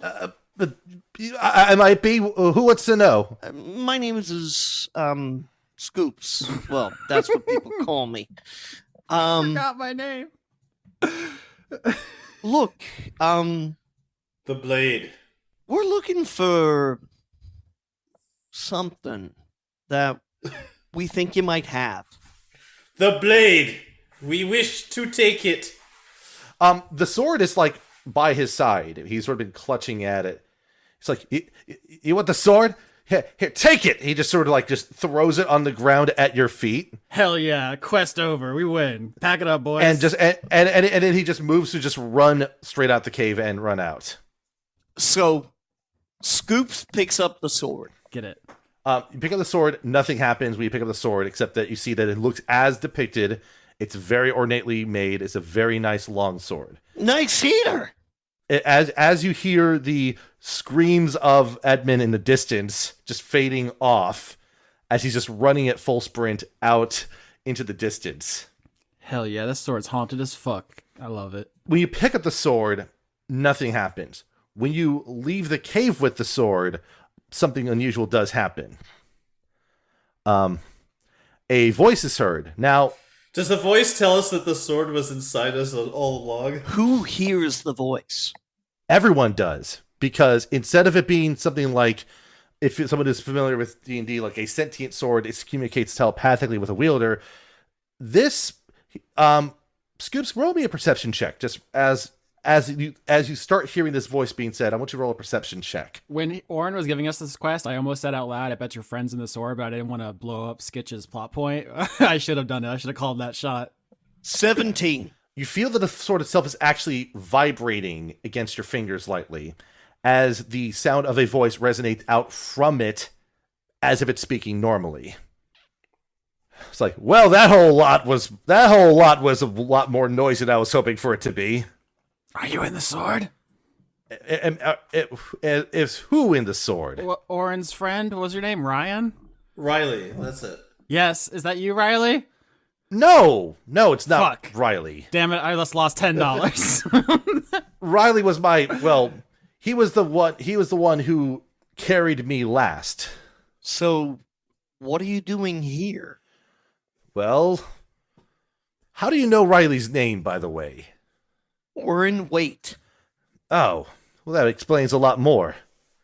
Well, unfortunately, Riley inexplicably passed away about a year or so ago. So, how did Edmund come to possess you? He stumbled across the cave and basically purloined me from Riley's remains. I tried to convince him to, not do anything brash, but as soon as I talked to him, he seemed to freak out pretty heavily and try to find a way to sell me off. That all seems very reasonable. We're going to take you back to Oren Wait now. How sentient are you? I am fairly cognizant of who I am, Miss Tabaxi. So I hear you can make me insult people pretty good. Oh, no. I do the insulting. That's the way it works. I'm okay with that. How good are you at Counter-Strike? I'm as good as the person who's wielding me. And by the way, what is Oren doing, by the way? He's in charge of a school, believe it or not. I guess we can find more about this as we get back there. But if with Riley being no longer around, I would say that the next best person to talk to would be Orwin. So feel free to take me with you. I mean, if we were kidnapping you, you couldn't really do much about it because you're a sword.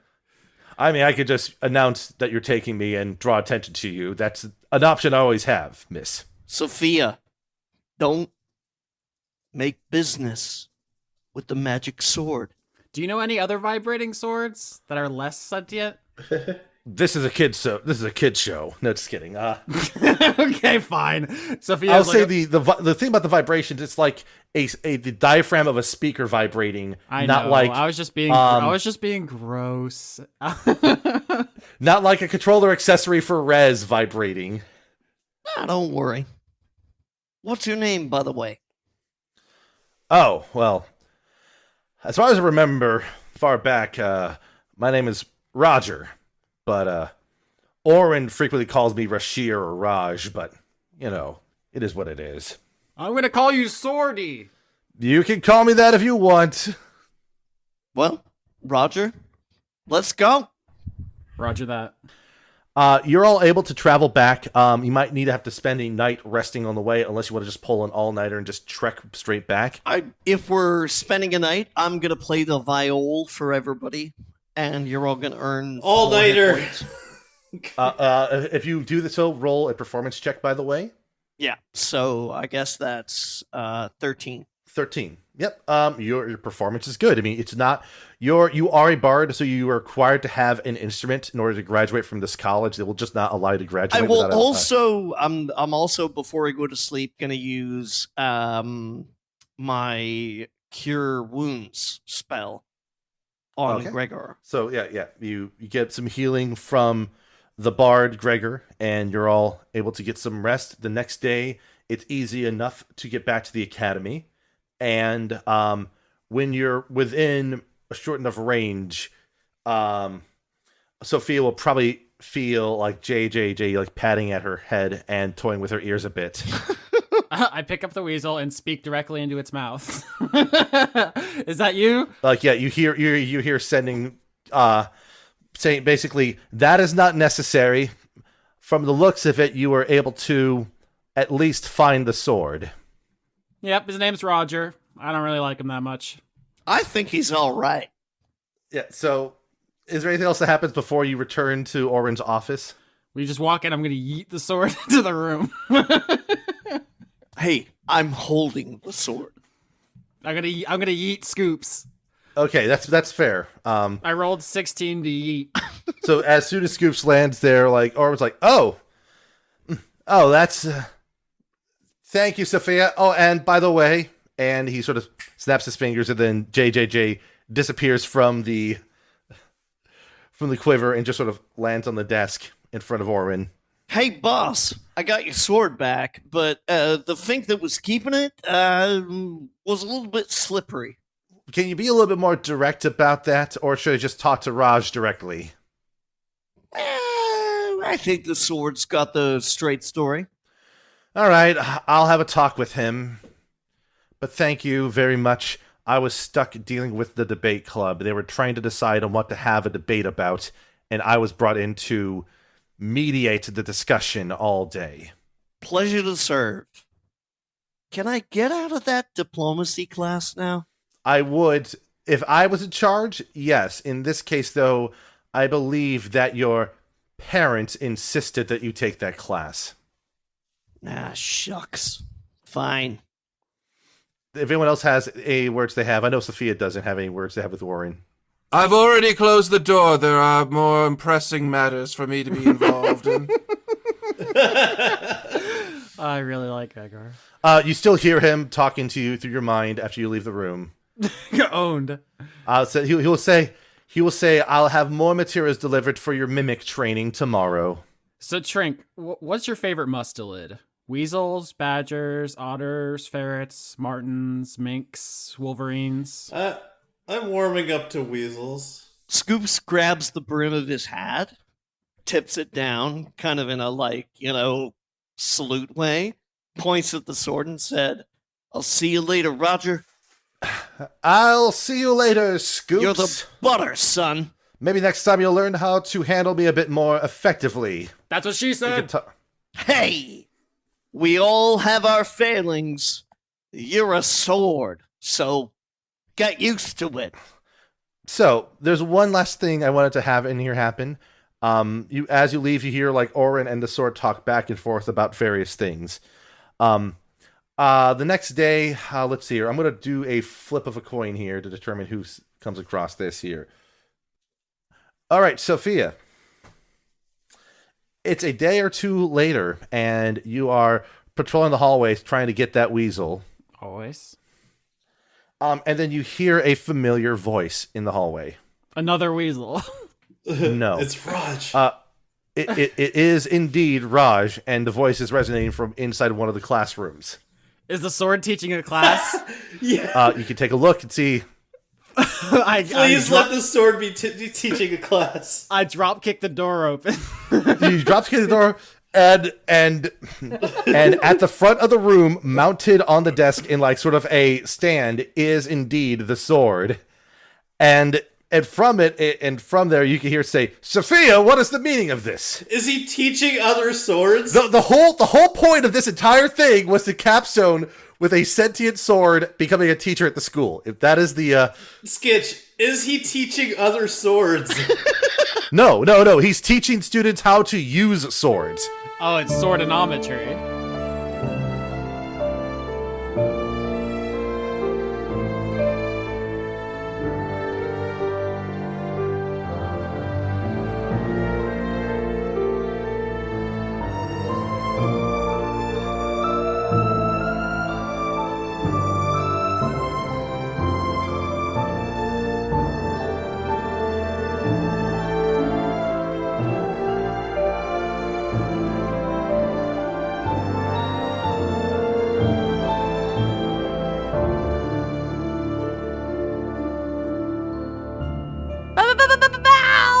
Laura's back on Patreon. Patreon.com/LauraKBuzz. Go spend your money on Laura. She's amazing. It's a website I enjoy. Patreon.com/LauraKBuzz. I go there. All the time, every day. Support her and her independent journalisms. Journalisms. Journalorbums. Gerbilorblubbles. I'm gonna call them Jorblorbs. June! Is that June? It sure was, buddy. June! 2017. Bitch! 2025. No, Season 12. I don't know. I don't want to know what 2025 Lauren is up to. Oh, we'll both be extremely dead. Oh, well, that's nice. But not from anything tragic. We'll have both flung ourselves into the sun. It'll be very funny. Or like eating too much pie or something. Like that one possum in the donut shop. Or lasagna. Anyways, it's June. Wow. We have credits because it's June now. It is. This is going to be the credits for both the finale of Season 5, the beginning of Season 6, and anything we publish in between. So it's a very auspicious credits. We better not ruin it by talking about dying. Anyways, the executive producers for June 2019 are... You don't have the list up, do you? Bitch, I do. I was trying to give you the first name, but never mind. Oh. A Bozog blew my cover 5. To stay alive, we must kick into overdrive. Is this going to be... Did they get together and make only Power Rangers references this month? Is that what's happening? I don't know, but I did retweet the tweet saying we were contractually obligated to say anything they send. That's self-sabotaging behavior. You really should talk to your therapist about that. A nudist druid, also known as a nudid. It sounds like newted, like Pingu. A werewolf with a Chinese menu in his hand. Aaron Palavin. Abigail Grace. Adrian Y. Aftershock, conduit of a jumping spider with water droplet hat. Aki Savalainen. Albert West. Aaliyah. Alex Vepra. Allison the Purple, conduit of unseen, half-finished fan art stash itself. Release them. Release the documents. An otter fleeing from a relentless Roomba. Oh, can you imagine the noises? I feel like y'all think otters are a lot less hardcore than they are. They're murder tubes. Andrew Birmingham. Andrew Feje, conduit of causing infinite shame itself. Probably because I keep saying your name wrong. I'm so sorry. Andrew Grothin. Andrew R. Andy Harkins. Anna. Anna, conduit of procrastination. Same. Anthony, patron Adora. Arachnovolt, keeper of the credit prison and sentinel of E3 hype. Fear me. George, you hear about the George R. R. Martin game from the makers of Dark Souls? Gonna be lit. Oh.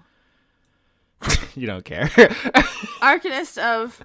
Ralia, it's from the H.P. Lovecraft story Call of Cthulhu. It's a city where On lies mine, street. there's a little TM in the middle. Oh, yeah, it's because the conversion. You know this. I know, but it just amuses me. Archibald H. Cactus. That sounds like something you would name an animal on the show. It really, really does. Arja Limite. Arjan de Koning. Ash, the girl with the big gay forlorn. Hey. Oh no, don't encourage her. Aubrey Hunter. Austin New Yorski. Okay. Austin Yorski, conduit of Good Boy itself. See, why can't everyone just acknowledge without trying? Austin! When is the next one shot? Isaac, conduit of Gabble, Gabble, Gabble. I mean, literally, this could be on this credit's gonna be on the end of a one shot, so I feel like you played yourself, Isaac. Austin, conduit of mentioning fingering one time and releasing the horny. That was the seal. I broke it. Now everything's horny. Now they know. Backwards of conduit. Sparkle. Beef Swellington, conduit of meat. For the audience, I definitely just edited out a really gross noise I made thinking about meat. Leave it in, you coward. BJ, conduit of miniature giant space hamsters. Before we continue, I gotta say, I got tiny nips. I'm so glad. That's not Lauren speaking, by the way. I'm so glad you had to read that one. Benedict Cumbersnatch, conduit of cuke thievery. Big fan of space, both outer and personal. Yeah. Blue Six. Bonus. Booty full of snails. Get the snails out of there! That's not where they go. Brent, still every episode of Dice Funk. Goatly. You didn't read Brady, conduit of failed murder. I'm done with his failed murder. Oh, damn. Callum, fuck yeah, it's Pride Month. Turner. That also explains why Ragnar died in the finale. Spoilers for the episode you just listened to, is because there's no cops at Pride. Hell yeah! Cameron Abbas. Can anybody suck Lauren's dick, or is it invitation only, asking, and then it gets cut off, but presumably asking for a friend? Listen, just DM me. No, don't. Nope, it's not appropriate. Everything's appropriate. Candace, _ listen to Dice Funk _ Starling. And I probably should have pronounced those, but I was flustered. Carried one. Charlie Chalkley, said not for whom him's penis breaks, it breaks for thee. Chris! Conduit of bad decisions, Walling. Christ man. Every time I do anything, that's Austin's response. Christ, man. Christopher Charlow. Coho Blast. Damn. Conrad's cat Clemens shows up to recording but can't even get a mention. That's because Conrad's cat Clemens behaves, and unlike your goblins, doesn't shriek through every recording. Hey, you would shriek too. If I was trapped in your very bad house. Hey. You're a terrible, awful, no good house. Corum thinks that Harbor Master is a brilliant sci-fi webcomic. I can't dispute that, so... Cosmignon Conduit is... Oh, it's one of those, huh? Counterfeit. Sierra Saldana. I also feel like you didn't do justice to Cosmignon Conduit of Stardust. You were just trying to talk know. over me instead of appreciating the very good art. Cosmignon knows I love her. Sierra Saldana, prophet of RN Jesus. Q, I appreciate you. Yes, you. Cumber. Cumber. Cumber. Cumber. Cumber. Cumber. Dandy Snuff. Cumber. Cumber.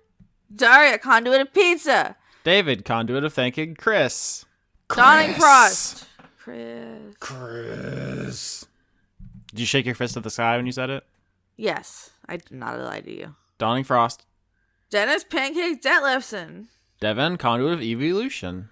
Don Johnston. Don't you know that Pornhub is a real thing, you degenerate? Seriously, is that a... The porn on Tumblr was GIFs, so if you want to rub one out sneakily with no sound. Dorian, conduit of devotion. Dr. Tao. Dr. Goatman. Dr. Exis. Is it? Physics. Dragon in the server room. Dylan and Rillin, the dog, listening on a lazy Sunday morning, also dishes. You guys have a lot of dishes. Dylan, conduit of big skeleton booty. How would a skeleton even have a booty? He's dummy thick and he's clacking. Einar J. Kobolds are the doggos of D&D. Change my mind. Kobolds are traditionally doggos, but D&D changed them to lizards early in their history, and it's a major departure from most lore. Ecorn. Did I change your mind? I feel like she's just moving on. Elderbrain, conduit of gooey goo, chewing, fizz whiz, biz... Oh, no, they really got me this week. That's why I let you do that one. Wash buzz whiz, cause his fuzz. Elder Dog. Aww. They love to sleep. Elderlygoose.com, conduit of the shameless plug. Hold on. We gotta make sure that's not Tumblr porn. Is it Tumblr porn? No, because Tumblr doesn't have any porn, so it'd just be regular porn. Nope, it is a real site. It works, and it's not full of porn, so I checked. Good.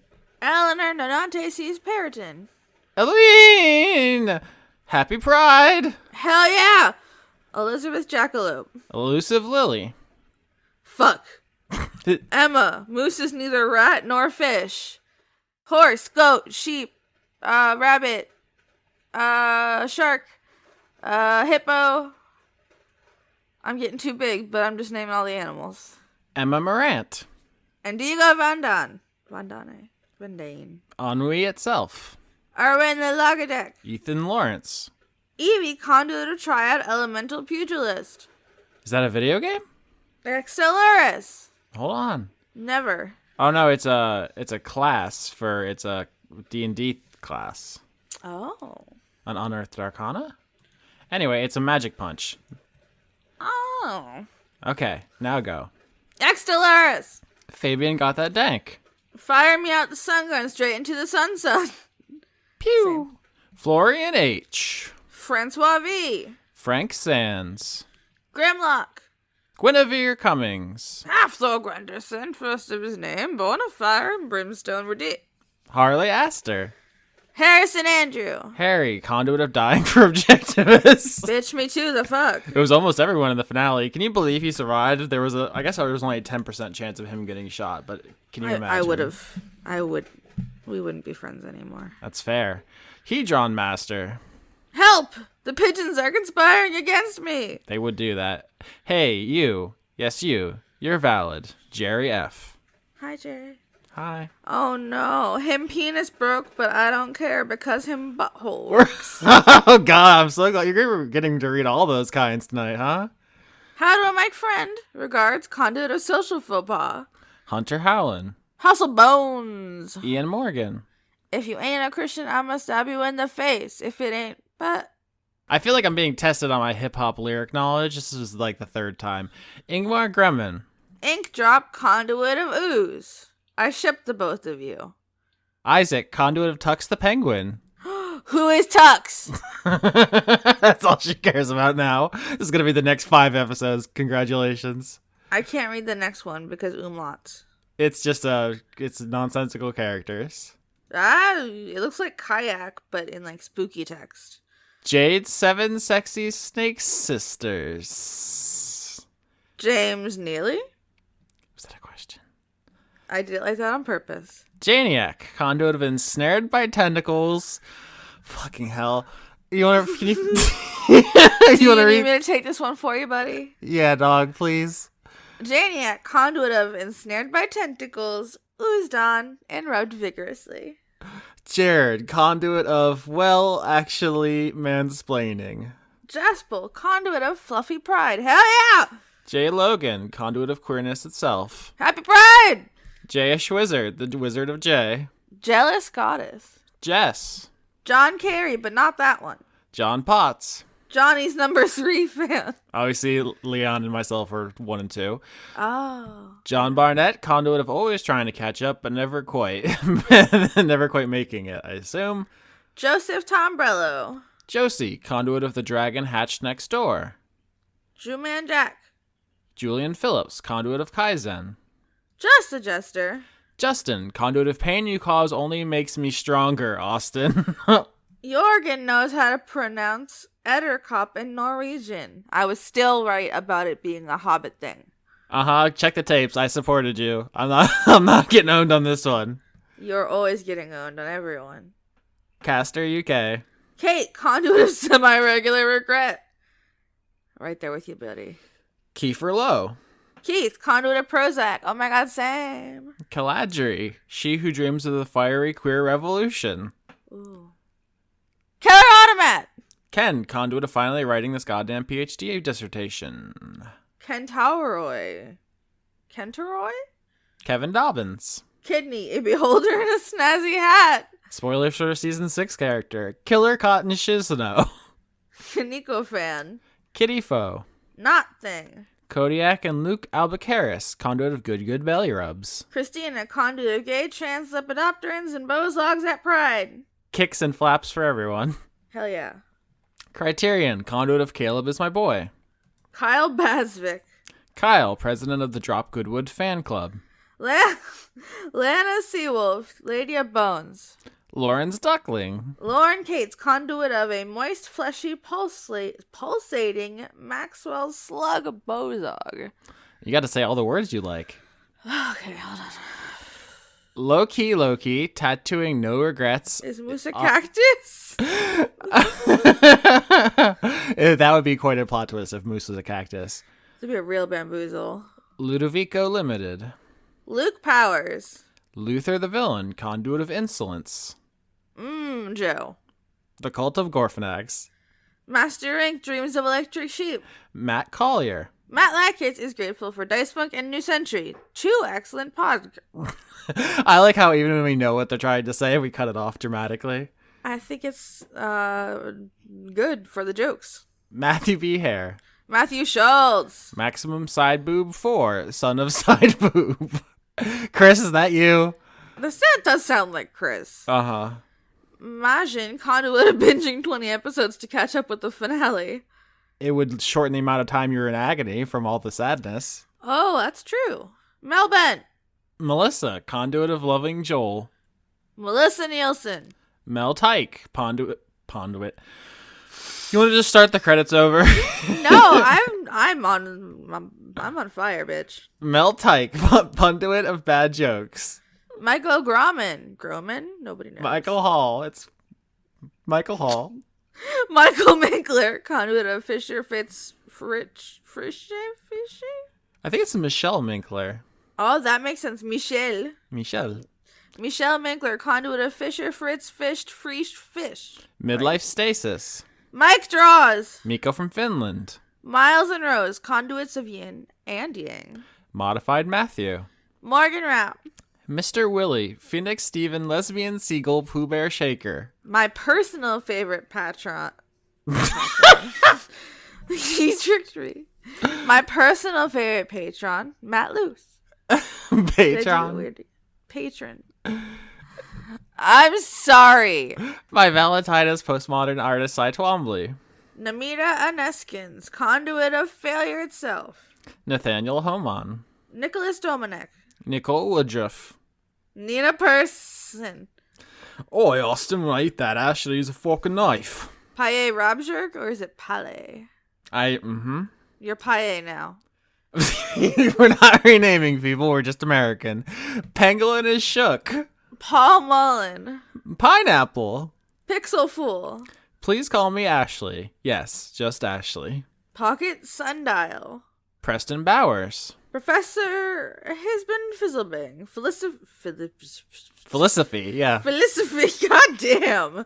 Professor Hisbin Fizzlebang. Philosophy of Hallucination Department at Shardpoint. If you listen closely, you can literally hear us getting stupider as we lose our literal ability to read in the middle of the show. Pruitt Holcomb. Puck, conduit of large ambitions but poor follow through. Puck, how did you get in my brain? Random, conduit of Would You Like a Hug? I feel like we need one now. I do. Resume Azura. Robert Dakin. Robert Ecaf Baker definitely forgot to change his username last month. Reminder, we try to record after the 5th. On the 5th is usually when the Patreon stuff updates, so... Rowlet uses roundness. It's super effective. It is effective on me. Yes. Ryan Power. S. Kearney, wait, they got me. S. Kearney, Hodgeheg Space Warlock. That's another one. We start calling them Hodgehegs. I like Horcheg best. Salad Child. Sam Stanowitz. Sean Lyons Burke. Sean, the host of Funked Up Plays. Simmons, conduit of Harder Slatty. Shane Sedgwick. Shardpoint is bees. Bzzz. Shane Ware, check out Embalmed Apple to support a new creator. You're gonna have to listen to the credits with like a notepad so you can just take notes of everything everyone's recommending in here. Shocking Link, Yeater of the Concept of Concepts. Sin Milk Todd. Tom. Sorry, I got it. That's my porn name. Sin Milk Tom. No explanation needed. Sir Octopus, conduit of chivalrous cephalopods. Socialism is party cohesion and Soviet power. Space Ogre is Star Shrek. How did we go 38 episodes and not make that joke? What's wrong with me? We fucked up. Squid Cap, the conduit of titty-loving gremlins. That's just you. Oh, well, I'm very vain, so I love other titties in my own. Wow. Starlight Glimmer did nothing wrong. Did she, though? I have no idea. I think it's a My Little Pony thing. Stefan Lund, the greatest stain, conduit of the great stain. I don't know where that accent came from, but I was really into it. I just felt like rolling my R. Sternad, conduit of consonants. Sure are, buddy. Sydney Marsing. Cyretha says everyone should watch Tuca and Birdie on Netflix. See, it's nothing but recommendations. This is the replacement for Word Funk. Tales of Inquiry. Terra, conduit of terrible pun. Fuck. I love it. The cast of Dungeons the Gathering. The murderous penguin who secretly lives in your sock drawer. The Possum Kingdom Liberation Insurgency. The Precursor. That sounds like a horror movie. It is. It has to Oh, be. it is? No, I have no idea, but one assumes. Oh, the Unitarian Universalist Congregation of Marietta, Georgia. Tim Lutton. Toby Gleason Stack. Toshiro Kuru, conduit of knowing better than to question Lauren. Finally, somebody. Lauren's been looking her whole life for you. Toshiro Kuru, someone who Validate me.